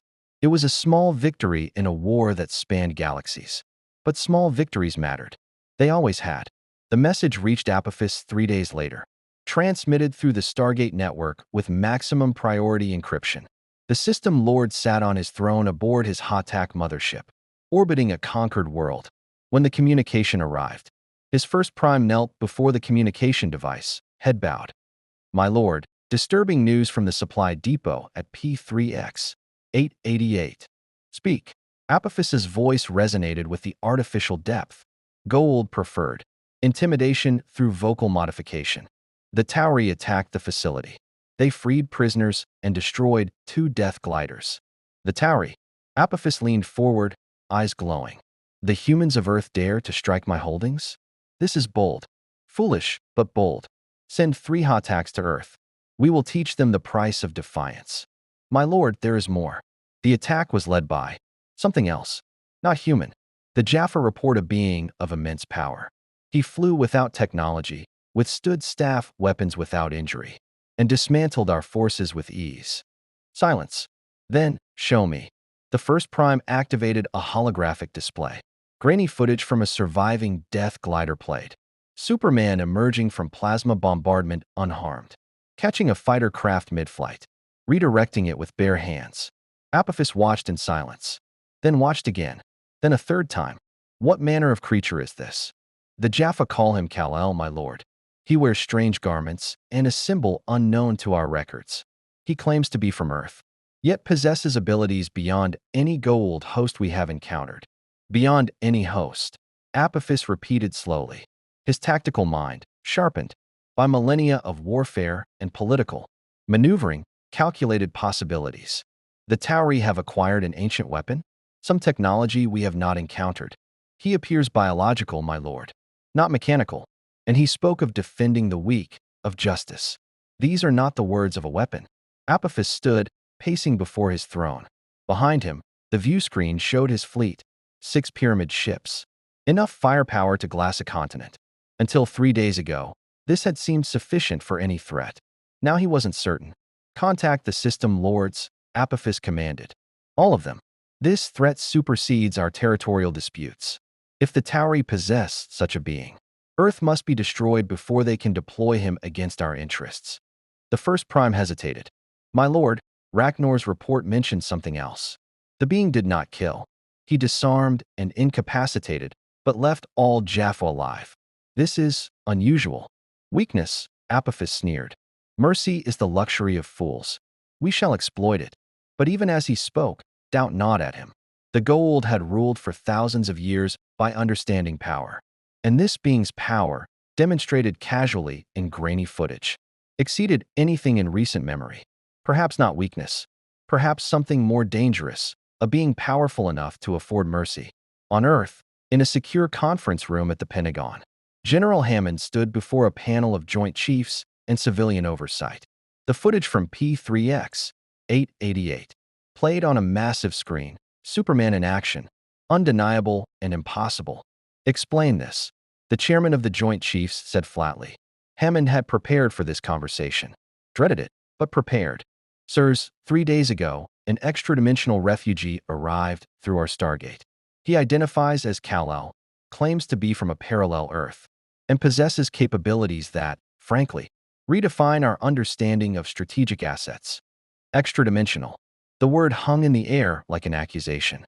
General, we fund the Stargate program to defend Earth from extraterrestrial threats, not to recruit interdimensional superheroes. With respect, sir, we didn't recruit him. He arrived during what appears to be a cross-dimensional accident. Once here, he volunteered to assist in our conflict with the Goa'uld. Volunteered. The Secretary of Defense leaned forward. And you just accepted? Integrated him into operations without oversight or approval. The situation developed rapidly.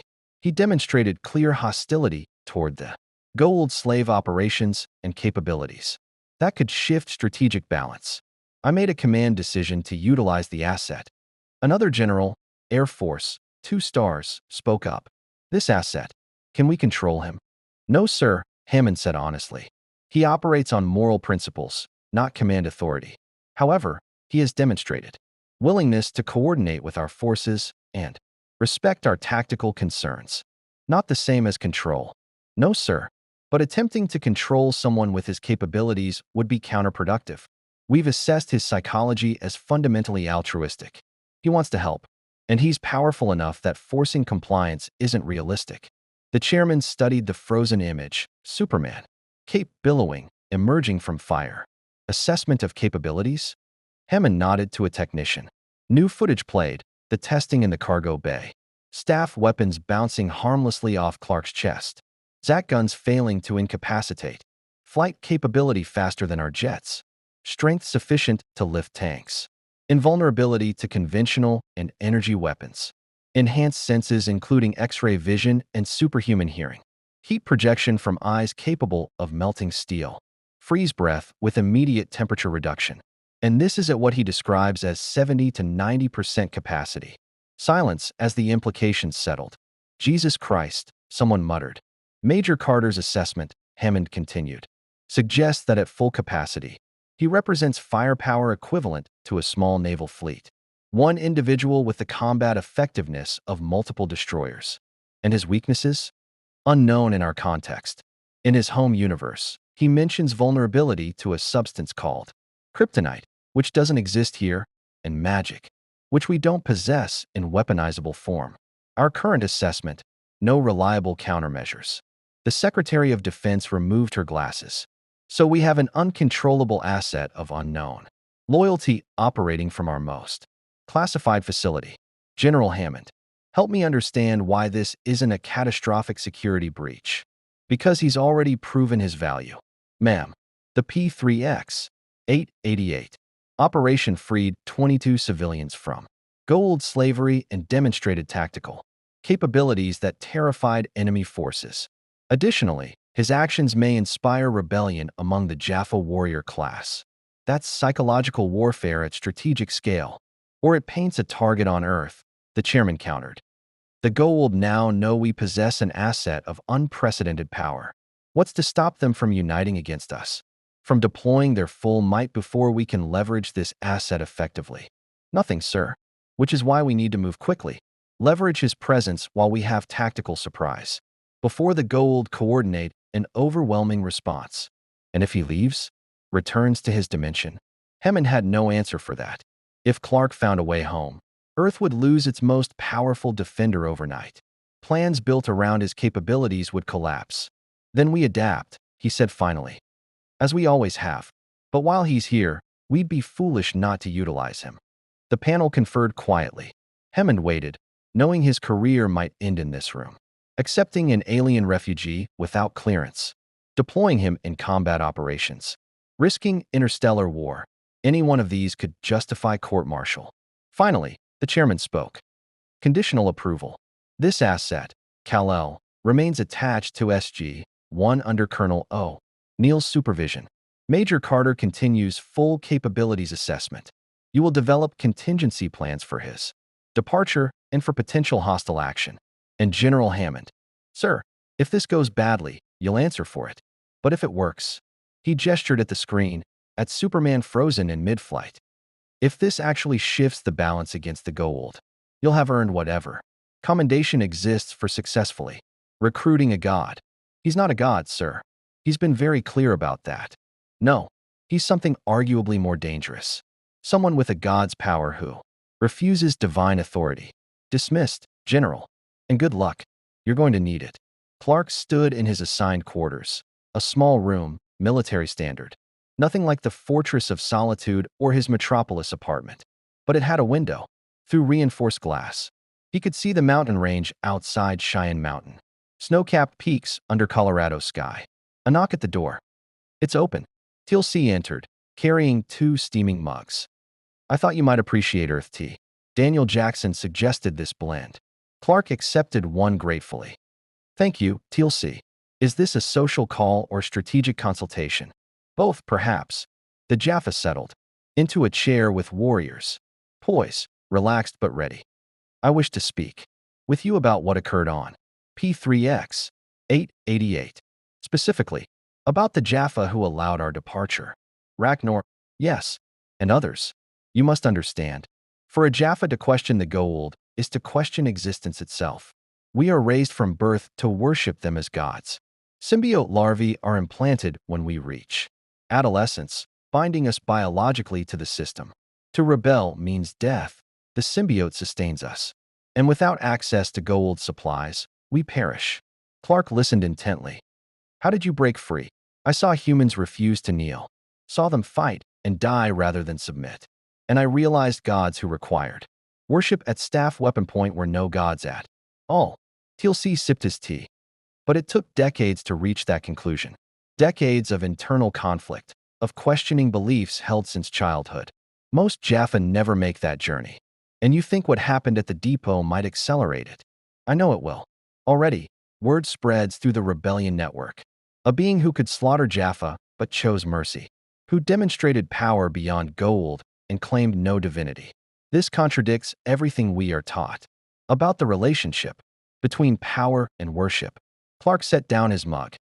Teal C, I didn't do this to start a revolution. I just wanted to free those prisoners. Revolutions rarely begin with intention. They begin with cracks in foundations. You created such a crack. The Jaffa's expression was intense. The question is whether you will help widen it, or leave it to seal itself. You're asking if I'll fight this war. I am asking if you will help free my people from 4,000 years of slavery. Not through conquest. The free Jaffa need no new gods, but through demonstration. Show them that power can serve rather than dominate. That mercy is strength, not weakness. That freedom is possible. Clark stood, moving to the window. Beyond the glass, mountains stood eternal and indifferent. In my universe, I've tried to be a symbol. Hope, justice, the belief that tomorrow can be better. But symbols can be corrupted, twisted into something I never intended. People worshiping me instead of understanding the principles I represent. Then teach them principles, Teal C said simply. Not through words, but through action. Show the Jaffa what true strength looks like. And if I fail, if I can't maintain the distinction between symbol and God, then I will be the first to oppose you. No threat in Teal C's voice. Just honest statement. As I oppose the Goa'uld. As I oppose all false divinity. But I do not believe you will fail, Kal-El of Krypton. I have seen true gods and false ones. You are neither. You are simply a warrior who fights for others. That is enough. Before Clark could respond, The facility's alarm system activated. Red lights, klaxons, Hammond's voice over the intercom, SG-1. To the briefing room. Immediate. They ran. Clark's speed got him there first. But he waited at the door for TLC, maintaining unit cohesion. The briefing room filled rapidly, Jack, looking annoyed at being pulled from whatever he'd been doing. Sam carrying 3 laptops. Daniel with his ever-present coffee. Hammond stood before a star map, expression grim. We've received word from our Talk RA contacts. The system lords are convening an emergency council.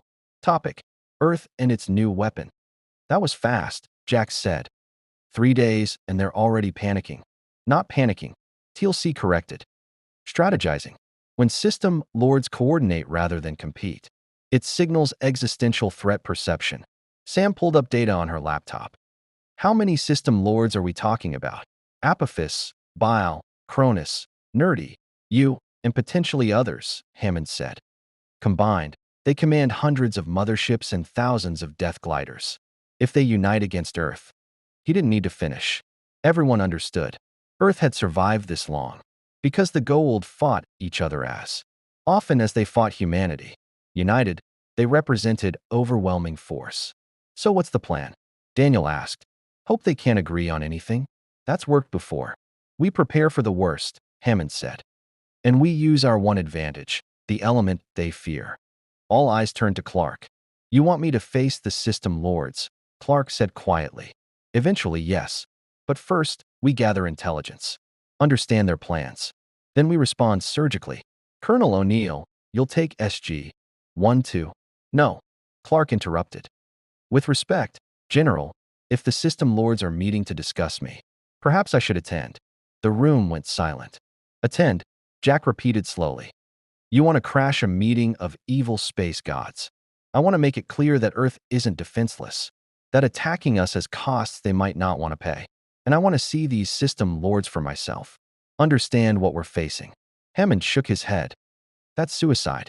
Even with your abilities, you'd be walking into the heart of enemy territory surrounded by hostile forces. I've walked into worse, Clark said, remembering Apocalypse, Darkseid's throne room. The anti-life equation burning at the edges of reality. And sometimes, the boldest move is the right one. They expect Earth to hide, to defend.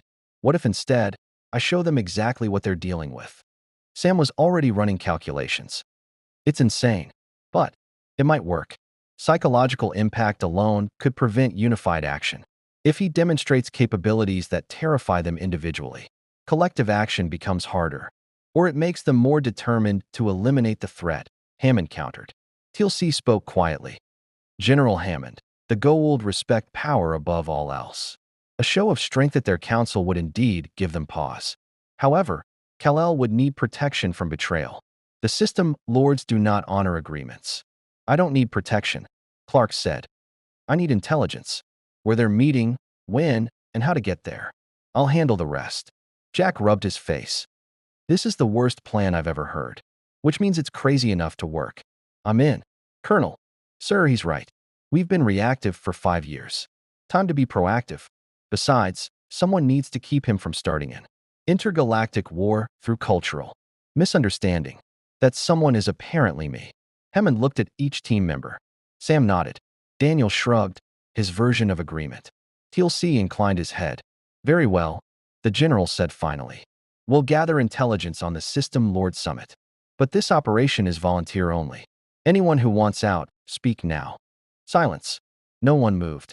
Then God help us all, Hammond said. Because we're about to declare war on gods. The Talk RA intelligence arrived. 48 hours later. Through an encrypted signal that took Sam 3 hours to decode. When she finally cracked it, the data was simultaneously better and worse than expected. The summit's on Chulak, she announced to the assembled team. Apophis's homeworld. 2 days from now. The system lords are gathering at the primary temple complex. Clark studied the holographic display. Sam had constructed a 3-dimensional model of a city built around a massive pyramid. How many system lords confirmed? 6. Apophis is hosting, which means home field advantage for him. Bile, Cronus, you, Nerdy, and Soker are confirmed. There may be others. Daniel whistled low. That's basically the Goa'uld's greatest hits. Every major power player in one location. Which makes it the perfect target, Jack said, or the perfect trap. I'm leaning toward trap. TLC zoomed the hologram to focus on the temple. The structure is heavily fortified. Shield generators protect against orbital bombardment. Death gliders patrol constantly. And Apophis's personal guard is Serpent Guard, numbers in the thousands. The most elite Jaffa warriors, fanatically loyal. Fanatically loyal until they see someone more powerful, Clark noted. TLC, you said the Goa'uld maintain authority through perceived strength. What happens when that perception is challenged publicly? Chaos. Opportunity. Revolution. TLC's expression was thoughtful. If you were to interrupt the summit and demonstrate clear superiority over multiple system lords simultaneously, it would shatter the carefully maintained illusion of godhood. The psychological impact on Jaffa observers would be significant. It would also make you a target for every Goa'uld in the galaxy, Sam added. They'd hunt you relentlessly. Use every weapon, every strategy, every piece of ancient technology they've hoarded. They're already hunting Earth, Clark countered. This just makes their target more specific. Better they focus on me than glass the planet from orbit. Hammond entered the briefing room, having been updated on the situation. I've been in contact with our TALK-RA allies. They confirm the summit but strongly advise against intervention. Their exact words were suicidally insane. They said that about the Stargate program when we started, Jack pointed out. Yet here we are, 5 years later, still not dead. Well, mostly not dead. There was that one time. Focus, Colonel. Jack straightened. Sir, I've been thinking about this. The summit is 2 days away, which gives us time to plan. But we need more than just Superman flying in and punching things. We need intelligence on the temple layout, security protocols, escape routes. We need someone who's been there, Daniel said, looking at TLC. The Jaffa nodded slowly. I have served in the Temple of Chulak many times. I know its corridors, its defenses, its vulnerabilities. And I know the ceremonial protocols the system lords will follow. They are predictable in their arrogance. Sam pulled up architectural schematics. Incomplete, but detailed enough to work with. If we can get Kal-El inside during the summit, position him for maximum impact, we could time the intervention for the moment, when all system lords are present and vulnerable. Vulnerable is relative, Clark said. What are we talking about? Personal shields? Energy weapons? Body armor? All of the above, TLC replied. Each system lord will have a personal shield device. Ancient technology adapted by the Goa'uld. The shields can withstand multiple staff weapon blasts but require recharge periods. Additionally, they carry hand devices and healing devices. Some possess Kara-Kesh, ribbon devices capable of telekinesis and torture. Can the shield stop me? Unknown.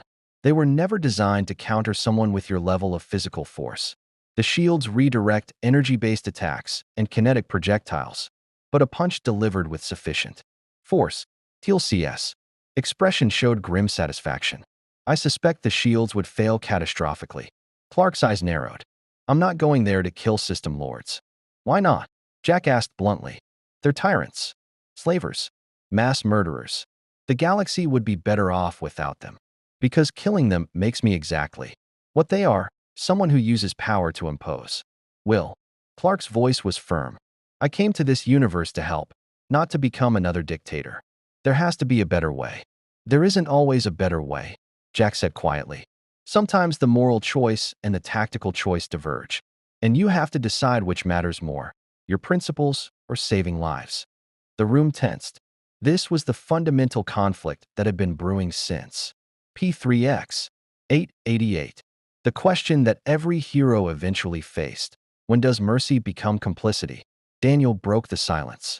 What if? What if we don't go there to kill them, but to embarrass them? To demonstrate so completely their powerlessness that their own Jaffa lose faith. Elaborate, Hammond said.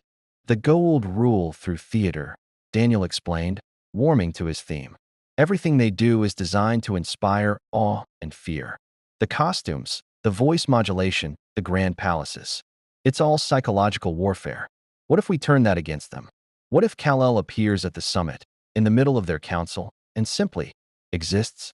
Demonstrates that their weapons are useless, their threats empty, their godhood fake. Death by humiliation, Jack said. I like it. Twisted, but effective. Sam was already running calculations. It would require precise timing. We'd need to get him inside undetected. Position him for maximum exposure when all system lords are present. Then extract before they can coordinate overwhelming response. I don't need extraction, Clark said. I can fly out. But getting in without triggering every alarm, that's the challenge. TLC studied the hologram. There is a way. During System Lord summits, massive numbers of Jaffa arrive as honor guards for each lord. The confusion of so many warriors in one location creates opportunities. Additionally, the Stargate will be heavily used for arrivals. If we could time your emergence with a major delegation. Walk in with the crowd, Jack said. Hide in plain sight. Except you're 6 feet tall, wearing a cape, and have a giant S on your chest. Subtle, you're not. Clark smiled slightly. I can be subtle when necessary. I've maintained a secret identity for years. But you're right, the suit is conspicuous. What if I arrived as Clark Kent, civilian, and changed once inside? Where? Sam asked practically. It's not like there are phone booths on Goa'uld homeworlds. Actually, Daniel said, pulling up additional schematics. The temple complex has service corridors, originally built for slaves and servants. They're rarely patrolled because the Goa'uld consider them beneath notice. If Clark could reach one of those corridors, then I change, emerge during the summit, and make an entrance they won't forget. Clark looked at Hammond. General, permission to attempt infiltration? Hammond was silent for a long moment. Colonel O'Neill, your honest assessment. Can this work? Jack considered. Honestly, 50-50. Maybe 60-40 if we're lucky. The variables are insane, Goa'uld security. Timing, the fact that we're essentially starting a fight with 6 of the most powerful beings in the galaxy. But, he met Clark's gaze. But I've seen what he can do. And I've learned that sometimes crazy plans work because nobody expects them. So yeah, I think it can work. Major Carter? The physics are sound, sir. Tactically, it's high risk, high reward. If it succeeds, we potentially prevent unified Goa'uld action against Earth. If it fails, she didn't finish. But everyone understood. If it failed, Clark would be captured or killed, and Earth would face the combined wrath of the system lords without its most powerful defender. Dr. Jackson? Daniel removed his glasses, cleaning them absently. I've spent my career studying ancient cultures, understanding how symbols and myths shape civilizations. What we're proposing is essentially mythological. Warfare, destroying the foundation of Goa'uld authority by exposing their false divinity. It's brilliant and terrifying. But I think it's necessary. The Jaffa will never be free while they believe the Goa'uld are gods. Someone has to show them the truth. TLC. The Jaffa stood. General Hammond. For 133 years, I served false gods. I witnessed atrocities. I committed them. All because I believed their power made them divine. When I finally learned the truth, it shattered my worldview and freed me. What we propose will do the same for thousands, potentially millions, of Jaffa. The risk is enormous. But so is the potential liberation. Hammond looked at each of them, then at Clark. Mr. Kent, you're asking to walk into the heart of enemy territory, surrounded by thousands of hostiles, to challenge beings who consider themselves gods. You understand you may not come back. I understand, Clark said. But I also understand that sometimes you have to stand up to tyrants publicly, in front of their victims, so everyone can see they bleed. I've done it before. I'll do it again. Then here's how this is going to work, Hammond said with the voice of command. This is a volunteer mission. SG, one will provide tactical support and extraction if possible. Major Carter, you'll prepare technical countermeasures, anything we can use to disrupt Goa'uld systems if needed. Dr. Jackson, cultural briefing, everything Clark needs to know about System Lord protocol and Jaffa psychology. TLC, you'll provide temple schematics and tactical guidance. Colonel O'Neill, overall mission command. Yes, sir, they chorused. And Mr. Kent, try not to start a holy war. We've got enough problems. Clark smiled. I'll do my best, General. Though I'm starting to think starting holy wars might be my specialty. The next 36 hours were intensive preparation. Daniel briefed Clark on Goa'uld culture, their obsession with Egyptian mythology, their hierarchical society, the specific protocols of system lord gatherings. Sam ran endless simulations. calculating optimal entry vectors and timing windows. TLC drilled Clark on Jaffa combat tactics and temple layout, and Jack O'Neill watched, making his own calculations about acceptable losses and necessary sacrifices. Late the first night, he found Clark in the gym, working through what looked like a complicated martial arts kata. The movements were precise, controlled, each strike and block executed with economy of motion. Torquasm vo, Clark said without turning. Kryptonian mental discipline. Helps maintain focus and emotional control. Looks like elaborate dancing, Jack observed, leaning against the doorframe. It's both meditation and combat technique. My people developed it because our powers required immense mental discipline. Without control, a Kryptonian could accidentally kill someone by sneezing too hard. Pleasant image. Jack entered the gym, grabbing a towel. Can't sleep. Too much to think about. The mission, the risks, what happens if I fail? And if you succeed? You've thought about that. Clark stopped mid-movement. What do you mean? I mean, you're about to become the most famous being in the galaxy. Every Jaffa will know your face. Every system lord will want you dead. Every slave world will whisper your name, hoping for rescue. You ready for that level of responsibility? In my universe, I was already that person. Superman, the symbol everyone looked to. And how'd that work out? Clark was silent, remembering. The constant pressure, the impossible expectations, the alternate timelines where he'd failed to maintain balance. It was hard, harder than fighting monsters. Because people wanted me to be perfect, to never make mistakes, to always have the answer. Yet you're volunteering for it again. Because someone has to. Because I have the power to make a difference. And that means I have the responsibility to try. Clark met Jack's gaze. You understand that. You've been leading SG-1 for 5 years. Making impossible choices, living with consequences. You could have quit, gone home, but you didn't. That's different. I'm just a soldier following orders. No, you're not. You're a leader who decides which orders to follow and which to question, who weighs lives in balance and somehow stays sane despite the math. Clark smiled slightly. We're not so different, Colonel.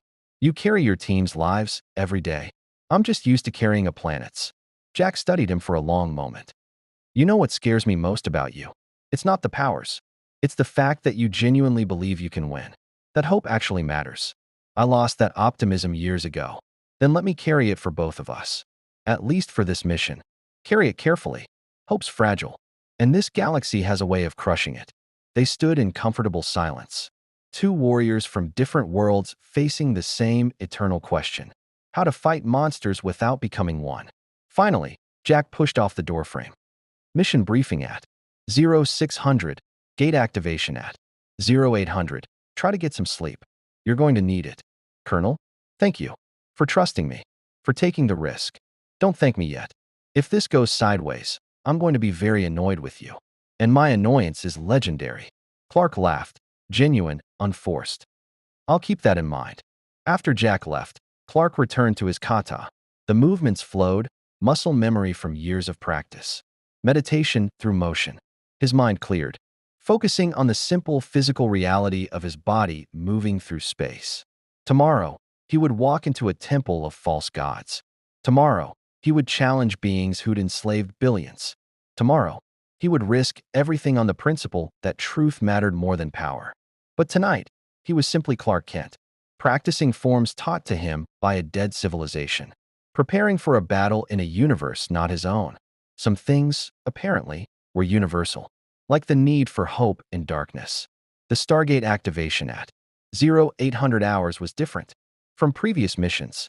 No casual banter from SG-1, no last-minute equipment checks. Just grim determination, and the understanding that everything changed after this moment. Clark stood in borrowed civilian clothing, nondescript pants and jacket that Daniel had scrounged from somewhere, designed to blend with the slave population typically present at System Lord gatherings. His suit was compressed into a small pack, Kryptonian fabric folding impossibly small. The cape remained visible at his collar, a red slash of defiance he refused to hide completely. Last chance to reconsider, Hammond said from the control room. Once you're through that gate, we have limited options for extraction. I know, sir. Clark's voice was steady, but we're past the point of half measures. The system lords are already moving against Earth. This just changes the battlefield. Sam approached with final intelligence updates. Our Talk RA contact confirms. The summit begins at local noon, approximately 3 hours. After gate arrival, you'll have that window to infiltrate and position yourself. After that, security intensifies as the system lords gather. Understood. Where's the optimal entry point? TLC indicated a specific corridor on the holographic map. The southern service entrance. It connects to the main temple through a network of maintenance passages. Slaves use these routes to prepare chambers and deliver supplies. If you appear to be performing menial labor, the Jaffa will ignore you. Slaves, Clark repeated quietly. I'll be walking past enslaved people to reach the summit. Yes, TLC said without apology. And you cannot help them yet. Revealing yourself prematurely would compromise the mission and endanger everyone. You must witness their suffering and do nothing until the moment is right. The words hit Clark like a physical blow. He'd known intellectually that infiltration required patience. But confronting the reality, watching people suffer while possessing the power to stop it, that was a special kind of torture. I don't know if I can do that, he admitted. You must, TLC said firmly. Because helping one slave now means abandoning millions later. This is the burden of strategic thinking, of choosing the greater good over immediate compassion. Jack stepped forward. Welcome to command decisions. They suck, but somebody's got to make them. And today, that's you. He extended his hand. Good luck, Superman. Try not to destroy the galaxy. Clark shook it carefully. I'll settle for liberating part of it. Overachiever. Daniel was next, offering an awkward half-hug. The cultural briefings are just guidelines. If things go wrong, trust your instincts. You've faced tyrants before. None quite like this. Then improvise. You're good at that. Sam remained professional, but her handshake lingered. We'll be monitoring gold communication channels. If you need emergency extraction, we'll attempt it. But Clark. She met his eyes directly. The math says you probably won't come back. Just make it count. I will. TLC placed a hand on Clark's shoulder, the Jaffa gesture of respect between warriors. Kal-El of Krypton, what you do today will echo across generations. Jaffa children not yet born will speak of this moment. Make them proud. Show them that false gods can fall. Clark nodded, unable to trust his voice. These people, strangers, for days ago, had become something more. Teammates. Friends. The closest thing he had to the Justice League in this universe. He walked toward the event horizon. The shimmering surface beckoned. Gateway to a world of false gods and enslaved billions. Beyond it lay either liberation or death, revolution or catastrophe. Clark Kent stepped through. The transition was instantaneous. One moment in Stargate Command's familiar surroundings. The next standing on a stone platform in blazing heat. Chilak's sun, red giant. He cataloged immediately, burned. Overhead, with different radiation then. Earth's yellow sun. His powers adjusted, recalibrating. Still functional, still strong, but the energy signature felt foreign. Around him, Jaffa warriors processed arriving delegations. Honor guards in ceremonial armor, slaves carrying supplies. Minor Goa'uld officials in ornate robes. The logistics of hosting a System Lord summit created organized chaos that Clark used to slip through the crowd. No one noticed him. One more slave in rough clothing, carrying nothing, walking with purpose toward the service entrances. His enhanced hearing picked up thousands of conversations. Jaffa discussing guard rotations. Slaves whispering fears, Goa'uld officials demanding perfection. And beneath it all, the sound of suffering. Chains rattling. Quiet sobbing. The whip crack of punishment for insufficient speed. Clark's jaw tightened. 3 hours. He had to endure 3 hours of this before acting. The service entrance was exactly where TLC had indicated, a narrow doorway half hidden by decorative columns, designed to let slaves move invisibly through the temple. Clark slipped inside, leaving the courtyard's blazing sun for the corridors shadowed cool. The passages were dim, lit by small glow panels. Ancient technology repurposed by the Goa'uld. Probably never updated because who bothered with slave corridors? Clark's X-ray vision mapped the route ahead, a maze of interconnected tunnels worming through the temple's foundations. He moved silently, every sense alert. Footsteps ahead. He pressed against the wall as two slaves hurried past, carrying platters of food. They didn't even glance at him. Just another slave, invisible, irrelevant. The route took him deeper into the temple complex. Through his enhanced hearing, he tracked the layout, guards above, slaves below, and in the central chambers.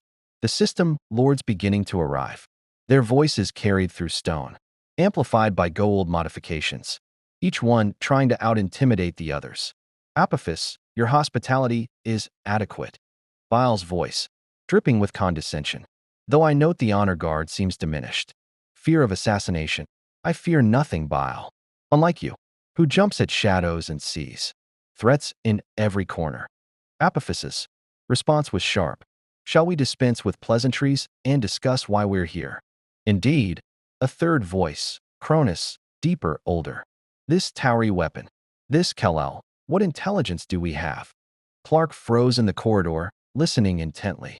Our reports are fragmentary, another voice said, nerdy, calculating, and cold. A being of immense power who appeared at Earth's Stargate. He demonstrated flight, invulnerability to our weapons, and strength sufficient to destroy death gliders with bare hands. Ancient technology? That was you, pragmatic and direct. Some weapon the Tauri discovered? Unclear. The being appears biological, not mechanical, and his behavior is unusual. He freed slaves, refrained from killing, and spoke of justice. Nerdy's tone suggested this confused her more than the powers. Not typical weapons programming. Perhaps a warrior from the Furlings or the Nox. Soker's voice was gravel grinding on stone. Some race interfering in our domain? Whatever his origin, Apophis said with finality. He represents an unacceptable threat. The Tauri have been a nuisance for years, but one we tolerated because they possessed limited reach. Now they have power that challenges ours. We must act unified. Unified, Bile repeated mockingly. When have system lords ever acted unified? Our strength lies in division. It prevents any one of us from dominating the others. You're asking us to cooperate, which means trusting you, Apophis. Forgive me if I find that difficult. Then trust mathematics, Apophis snapped. Separately, we might destroy Earth eventually. But this being could interfere with each of our domains individually. Together, we overwhelm him through sheer numbers. 6 system Lord motherships. Coordinated assault on Earth's Stargate. Before they can deploy him effectively. Silence as they considered this. Clark's enhanced hearing caught every breath, every shifting posture. They were actually considering it. United assault on Earth, massive bombardment. Genocide to eliminate a single threat. Him. He'd caused this. His intervention at P3X, 888. His demonstration of power had united enemies who'd fought each other for millennia. In trying to help, he'd painted a target on Earth that might destroy everything. Hammond and SG, one had built. Unless he changed their calculation. Clark checked his internal clock. 90 minutes until the summit officially began. He could wait, follow the plan, reveal himself at the optimal moment. Or he could act now, while they were vulnerable, before their guards fully assembled. But that meant killing. Striking while they were in private council. Eliminating them before they could coordinate defense. Assassination, not confrontation. Murder, not justice. Everything he'd promised not to become. There is another option. A new voice, one Clark hadn't heard before. Female, calculating. We could attempt to capture this being. Study him. If he is biological, he can be dissected. His abilities reverse-engineered. Imagine, an army with his powers, loyal to us. Interesting, nerdy. That was Bile, interest piqued. You believe you could replicate his abilities? Given time and sufficient specimens, yes. The genetic manipulation required would be complex, but not impossible. They were discussing vivisection, experimentation, creating slave armies with Kryptonian powers to terrorize the galaxy further. Clark's hands clenched. Red crept into his vision, not rage, but heat building in his eyes, power demanding release. He forced himself to breathe, to center, to remember who he was. Not an executioner, not a tyrant, not someone who murdered enemies in private councils, no matter how much they deserved it, but someone who would damn well stop them publicly. He moved deeper into the service corridors, finding a junction point that Daniel's briefing had indicated a chamber where slaves prepared ceremonial items, currently empty during summit preparations. Clark sealed the door with bent metal, privacy ensured, and opened his pack. The suit unfolded impossibly, Kryptonian fabric resuming its proper shape. He changed quickly, civilian disguise discarded. Superman emerging from the shadows. The cape settled around his shoulders, red beacon in the gloom. The House of El symbol blazed across his chest, bright promise in darkness. He was ready. Above, the summit was beginning. Through layers of stone, he heard Apophis calling the council to order. Formal pronouncements about threats and unity and the necessity of destroying Earth before it became unstoppable. They spoke of genocide like discussing the weather. Clark's eyes glowed. Not with anger, he'd mastered that years ago, but with purpose, with the absolute certainty that some things were worth fighting for, that some evil required confrontation, that sometimes you had to stand in the path of tyrants and simply say, no. He launched himself upward. Stone and metal parted before him like tissue paper. Kryptonian strength channeled through precise control, carving passage directly toward the council chamber. Alarms shrieked throughout the temple. Intruder, breach. Impossible penetration of defenses, but too late, too slow. Superman emerged through the council chamber floor in an explosion of marble and dust. 6 system lords turned in perfect synchronization, eyes widening behind ornate helmets and crowns. Their honor guards, 50 Serpent Guard, the most elite Jaffa warriors, snapped to combat readiness. Staff weapons leveling. And in the center of the wreckage, cape billowing despite the absence of wind, Superman stood. Gentlemen, he said quietly, voice carrying across the sudden silence. I believe you were discussing me. For one perfect heartbeat, no one moved. The system lords, beings who'd ruled for millennia, confronted something their genetic memory had no reference for. Not ancient, not Asgard, not any known race. Just a man in a cape who'd punched through their most sacred chamber like it was made of paper. Then Apophis found his voice. Kill him. 50 staff weapons fired simultaneously. The council chamber erupted in plasma and fury, concentrated destruction that would have vaporized a city block. Superman didn't even flinch. The energy washed over him, dispersed harmlessly, leaving him standing unmoved in the center of devastation. When the barrage ended, Jaffa, pausing to recalibrate because surely nothing could survive that. He was smiling. My turn, Superman said. And the war between gods and heroes truly began. Superman moved with speed that made the Jaffa's reactions seem frozen. Not quite flash-level velocity, but far beyond anything this universe had encountered. He disarmed the nearest Serpent Guard before the warrior could register movement. Staff weapons spinning through the air to embed harmlessly in the far wall. Then the next, and the next. 12 Jaffa disarmed in 3 seconds, their weapons torn from their grips, with such precision that not a single finger broke. Calculated force, perfect control, overwhelming power applied with surgical gentleness. The message was clear. I could kill you all, but I choose not to. Baal activated his personal shield, ancient technology shimmering to life around him. A barrier designed to stop energy weapons and kinetic impacts. You dare attack a council of the system lords? You will die screaming for this. Superman was in front of him before he finished the sentence. One hand extended, pressing against the shield. For a moment, resistance, the shield flaring. Brilliant blue as it tried to redistribute force that shouldn't be possible. Then it shattered. Not failed gracefully. Shattered. Fragments of light exploding outward as the technology simply couldn't process force equivalent to a falling meteor applied at a single point. Baal stumbled backward, shock overriding his usual composure. Your shields are impressive, Clark said conversationally, but they were designed for energy weapons, not for someone who can punch through mountains. Around the chamber, the remaining system lords activated their own shields. 5 barriers of shimmering energy. Humanity's last defense against tyrants who called themselves gods.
Superman launched himself upward, crashing through the council chambers, sealing in an explosion of stone and precious metals.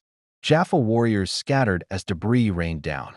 He emerged into open air above the temple complex, hovering 500 feet up, cape streaming behind him. Below, the temple sprawled, massive pyramid at the center, surrounded by training grounds, slave quarters, landing platforms. Thousands of Jaffa stared upward, trying to comprehend the impossible sight of a man flying without technology.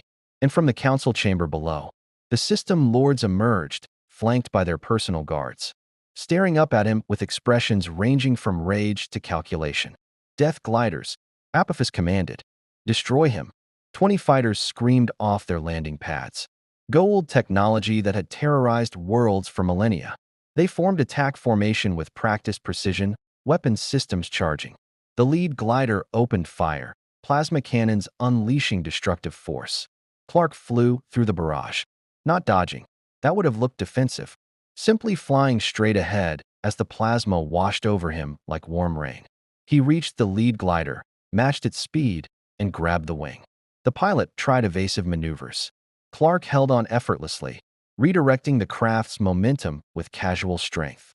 He guided it down, gently, considering he was manhandling a multi-ton fighter, and set it on the temple courtyard, without so much as scratching the hull. Get out, he told the pilot through the canopy. This isn't your fight. 19 more death gliders converged. Clark sighed, accelerated, and proceeded to demonstrate exactly how outmatched Goa'uld technology was against Kryptonian biology. He didn't destroy them. That would have been easy. Heat vision could have carved through their hulls like butter. Instead, he disabled them. Wings bent carefully to prevent flight, but not catastrophically broken. Weapon systems melted with precision heat vision. Engines overtaxed by forcing the craft into maneuvers they couldn't sustain. Within 3 minutes, 20 death gliders sat grounded across the temple complex. Pilots unharmed, but aircraft thoroughly disabled. Clark landed back in the courtyard, directly between the system lords and their 1,000 assembled Jaffa honor guards. Every weapon in the complex was pointed at him, one being against an army, surrounded, outgunned by any conventional calculation. He crossed his arms and smiled. Now, he said, voice carrying across the courtyard with perfect clarity, let's discuss how things are going to change. Apophis stepped forward, rage overcoming tactical sense. You think you've won? You think demonstrating parlor tricks makes you a god? I have fleets. I have armies. I have ruled this galaxy for thousands of years. You've terrorized this galaxy, Clark corrected. There's a difference. And yes, you have fleets. You have armies. You have technology that's thousands of years old and hasn't been meaningfully improved because you're parasites, not innovators. His gaze swept across the assembled Jaffa. But what happens when your soldiers realize you're not gods? When they understand that your power comes from stolen technology and their obedience, not divine mandate? Silence. Apophis's eyes glowed with Goa'uld possession. Jaffa, fire at will. Bring him down. For a long moment, nothing happened. The Jaffa stood frozen, weapons raised but not firing. Because they'd just watched this being this. Kal-El, disable their most advanced fighters like they were children's toys. They'd seen system Lord shields fail. Ribbon devices prove useless. Every advantage the Goa'uld possessed rendered meaningless. And he'd done it without killing anyone, without even seriously injuring anyone. Power that could have exterminated them all, applied with restraint that suggested strength so vast it could afford mercy. One Jaffa lowered his staff weapon, then another, then a dozen more. Traitors, Apophis shrieked. Cholvier, all of you, I will see you tortured for eternity. No, TLC's voice rang out. The Jaffa warrior stepped through the crowd. Symbol burned into his forehead, marking him as traitor to the Goa'uld. You will not. Because today, we have seen the truth. That power does not require worship. That strength can serve rather than dominate. That false gods bleed like any creature when confronted by genuine righteousness. Clark turned to TLC, surprised but pleased. You came. Did you think I would miss this? TLC smiled slightly. The moment when everything changes? When Jaffa across the galaxy learn they can be free? Behind TLC, more Jaffa emerged from the crowd. Ragnar, the young warrior from P3X, 888. Others, dozens. Then hundreds, lowering weapons, removing helmets. The first visible acts of rebellion. Apophis pulled a device from his robes, some kind of detonator. If I cannot rule them, none shall. This temple complex is rigged with Naquata explosives sufficient to destroy everything within 5 kilometers. You may be invulnerable, Kal-El, but your precious Jaffa are not. Kneel, or watch them die. Time seemed to slow. Clark's enhanced perception cataloged the situation in microseconds. The detonator in Apophis's hand. The positioning of the system lords. Calculating whether they could escape before detonation. The Jaffa, frozen between old loyalty and new hope. Thousands would die. Innocents, slaves. Even the Jaffa who were only now beginning to question their gods. Unacceptable. Superman moved faster than human eyes could track. One moment standing in the courtyard. The next he was in front of Apophis. Hand closing around the detonator with impossible gentleness. The device crumpled in his grip, circuits sparking uselessly. No more threats, Clark said quietly, face inches from Apophis's mask. No more terror. Your reign is over. Not because I'm conquering you. I'm not interested in ruling. But because I'm going to make sure every enslaved world in this galaxy knows the truth. That you're not gods. That you can be beaten. That freedom is possible. Apophis's eyes blazed with futile rage. Kill me then. Prove you're no better than us. I don't have to kill you to defeat you. Clark's expression was almost sad. That's what you've never understood about real strength. It's not about dominance. It's about protecting those who can't protect themselves, and showing them how to protect themselves once you're gone. He turned to address the courtyard. Jaffa of Chulak, people of this world and every world enslaved by the Goa'uld. I am not your new master. I am not a god demanding worship. I am simply someone with power who chooses to use it for others, not myself. And I am telling you now, you are free. Free to choose. Free to rebel. Free to build something better than this empire of terror. His voice rose, carrying across the temple complex, amplified by Kryptonian lung capacity until every person present could hear clearly. The system lords will tell you I'm a demon, a weapon, a threat. They'll mobilize armies against Earth, trying to destroy the world that harbors me. And they might succeed in destroying my adopted home. But they cannot destroy the idea I represent. The knowledge that their power is not absolute. That their godhood is a lie. That you, all of you, have the strength to resist if you choose. Silence. Then, from somewhere in the crowd, a single Jaffa voice. Tekmati, Kal-El. Victory or death, Kal-El. The Jaffa battle cry, repurposed. Redirected away from system lords and towards something new. Something hopeful. The cry was taken up by others. Dozens of voices, then hundreds, then thousands. Not worship. Clark wouldn't have accepted that. But acknowledgement. Respect. The recognition that change had arrived. Bile activated a communication device, already backing toward his transport. This isn't over, Kryptonian. You've made enemies of 6 system lords today. We will hunt you. We will study you. And eventually, we will destroy you and everything you love. You're welcome to try, Clark said. But every time you send ships against Earth, every time you attack, you'll be proving my point. That you're bullies and tyrants who rely on fear. And bullies, eventually, get stood up to. The system lords retreated, transporters activating. Rings of light carrying them to orbiting Hatak motherships. All except Apophis, who stood frozen, in rage and humiliation before finally being dragged away by his personal guard. In orbit above, 6 motherships activated weapons systems. For a moment, Clark tensed, ready to fly up and intercept orbital bombardment. But it didn't come. The ships simply waited, engines hot, weapons primed. A promise of violence delayed, but not forgotten.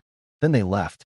One by one, the pyramidal ships entered hyperspace with flashes of light, fleeing rather than risking further humiliation. The courtyard erupted in chaos. Jaffa throwing down weapons. Slaves emerging from quarters. People shouting questions and declarations. TLC organized the willing Jaffa, establishing order, preventing the chaos from becoming dangerous. And Clark, Superman, stood in the center of it all, exhausted in ways that had nothing to do with physical exertion. He'd crossed a line today, declared war on an empire, made enemies of beings who'd ruled for millennia. painted an even larger target on Earth. But he'd also given thousands of people hope, shown them that resistance was possible, that gods could be defied. Whether that was worth the cost, only time would tell. The Stargate shimmered to life in the temple courtyard, not from Chulak's gate, but from Earth's, dialing in with the familiar sequence that meant home. SG-1 emerged through the event horizon with weapons ready and expressions that suggested they'd expected to find Clark either dead or ruling the planet. Instead, they found organized chaos. Jaffa helping slaves, former enemies sharing water and medical supplies, and Superman, sitting on the temple steps with his cape dusty and his suit scorched in places, looking more tired than they'd ever seen him. "You're alive," Jack said, lowering his P90. "And you didn't accidentally start a religious movement." "I'm genuinely surprised." Clark smiled weakly. "Started something. Not sure what yet. Rebellion, maybe. Revolution. Hopefully not another cult." TLC approached, his expression carrying satisfaction and concern in equal measure. "Kal-El, what you did here will resonate across the galaxy. Already, word spreads through Jaffa communication networks. 6 system lords humiliated. Their weapons proven useless. Their shield shattered. The Free Jaffa movement will grow stronger from this day." "And Earth?" Clark asked quietly. "What happens when they regroup? When they stop being humiliated and start being strategically angry?" Sam was already scanning with portable equipment, cataloging data. "Our Talk RA contacts report massive communication activity between system lords. They're arguing mostly. Baal wants immediate retaliation. You counsels patience and study. Apophis is apparently locked in his chamber screaming about demons. It's actually more disorganized than we hoped." "Disorganization is temporary," Daniel said, studying the freed slaves with anthropological fascination. "Eventually they'll coordinate. But you've bought Earth time, and you've given the Jaffa something more valuable, proof that resistance works. That's worth more than any tactical victory." Clark stood slowly, every movement suggesting the weight he carried wasn't physical. "I broke every rule of engagement. Attacked them in their own territory. Escalated a Cold War into active conflict. Hammond's going to court-martial me. Or should. Hammond," Jack said with a grin, "is going to pin a medal on you and then yell for an hour about proper authorization. But yeah, you've made our war infinitely more complicated." The system lords were content to let Earth be a minor annoyance. Now we're the planet harboring the being who humiliated them. That comes with consequences. "I know." Clark looked across the courtyard at the people. Jaffa, slaves, beings who'd spent their lives in chains, experiencing their first moments of genuine freedom. But I couldn't stand by. Not while they planned genocide. Not while they discussed creating armies of enslaved Kryptonians. Some things you have to fight, even when the tactical math says don't. TLC placed a hand on his shoulder. "You did what I could not do alone. What the Free Jaffa could not do with decades of effort. You showed that the gods bleed. That is enough." Around them, Jaffa warriors approached, hesitant, hopeful. They didn't bow, didn't worship. They simply offered thanks for showing them truth, for demonstrating that power could serve rather than dominate. Superman accepted their gratitude with grace, but his eyes carried shadows, because he understood what was coming. The retaliation, the escalation, the reality that his actions today had saved thousands but endangered billions. "We should go," Sam said gently, "before the system lords reconsider bombardment, and before our window for gate travel closes." They gathered near the Stargate, SG-1, TLC's rebel Jaffa allies, and Superman, still adjusting to being a symbol in 2 universes now. The gate activated with its familiar kawoosh, and they prepared to step through. "Kal-El," Ragnar called out. "Will you return? Will you help us rebuild?" Clark turned back, cape catching the wind. "I'll help however I can. But this is your fight now. Your freedom. Don't wait for me to save you. Save yourselves. I'll stand with you when you need me. But the future of the Jaffa has to be built by Jaffa." "Tekmati." The cry followed them through the Stargate, a promise and a challenge. They emerged in Stargate Command to alarms, security teams. In general, Hammond's expression that suggested relief and fury in equal measure. "Debrief in 1 hour," Hammond said shortly. "And Mr. Kent? The Pentagon wants a word. Several thousand words, actually. Most of them involve phrases like international, Incident and unauthorized military. Action. Intergalactic incident. Jack corrected. Let's be accurate. Hammond shot him a look that could have melted steel. Briefing room. 1 hour. All of you. As the general strode away, Daniel leaned toward Clark. That went better than expected. He didn't mention court-martial once. Give him time, Sam muttered. They dispersed to their various stations, Sam to analyze data, Daniel to document the cultural implications, TLC to contact free Jaffa cells across the galaxy. Jack lingered with Clark in the gate room, both men studying the now inactive Stargate. You changed the game today, Jack said quietly. For better or worse, Earth's war with the Goa'uld just got personal. They'll come for us, not as one more annoying planet, but as existential threat. I know, and I'll be here when they do. Yeah, about that. Jack turned to face him fully. You still want to go home, right? Back to your universe, your league, your Lois, or whoever's waiting. Clark's expression flickered with pain. Every day, but until I find a way, I'm here. And while I'm here, I'm going to fight for this Earth like it's my own. Because it is, now, another world that needs someone to stand between it and the darkness. Just don't stand so tall you block out the sun, Jack said. We've survived this long by being clever underdogs. Having a godlike alien on our side is great, but it also changes who we are. Don't let us forget we're human. I won't. I promise. Clark smiled slightly. Besides, you've all been pretty good at keeping me grounded. Literally and figuratively. They stood in companionable silence. Two warriors from different worlds who'd somehow become allies. Above them, through hundreds of feet of granite, stars burned in patterns neither had been born under. But the principles remained the same. Fight for those who cannot fight for themselves. Stand against tyranny. Never become what you fight. These truths transcended universes.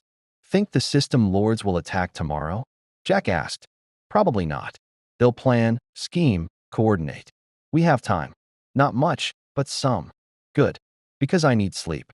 Watching you dismantle a Goa'uld temple complex was exhausting. You weren't even there for most of it. Stress exhaustion.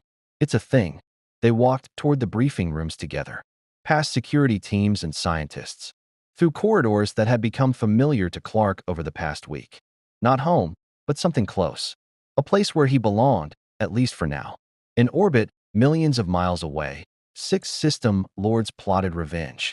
On countless worlds, Jaffa warriors whispered about the being who'd defied gods and lived. And across the galaxy, slaves who'd lost all hope began to believe again that tomorrow might be different.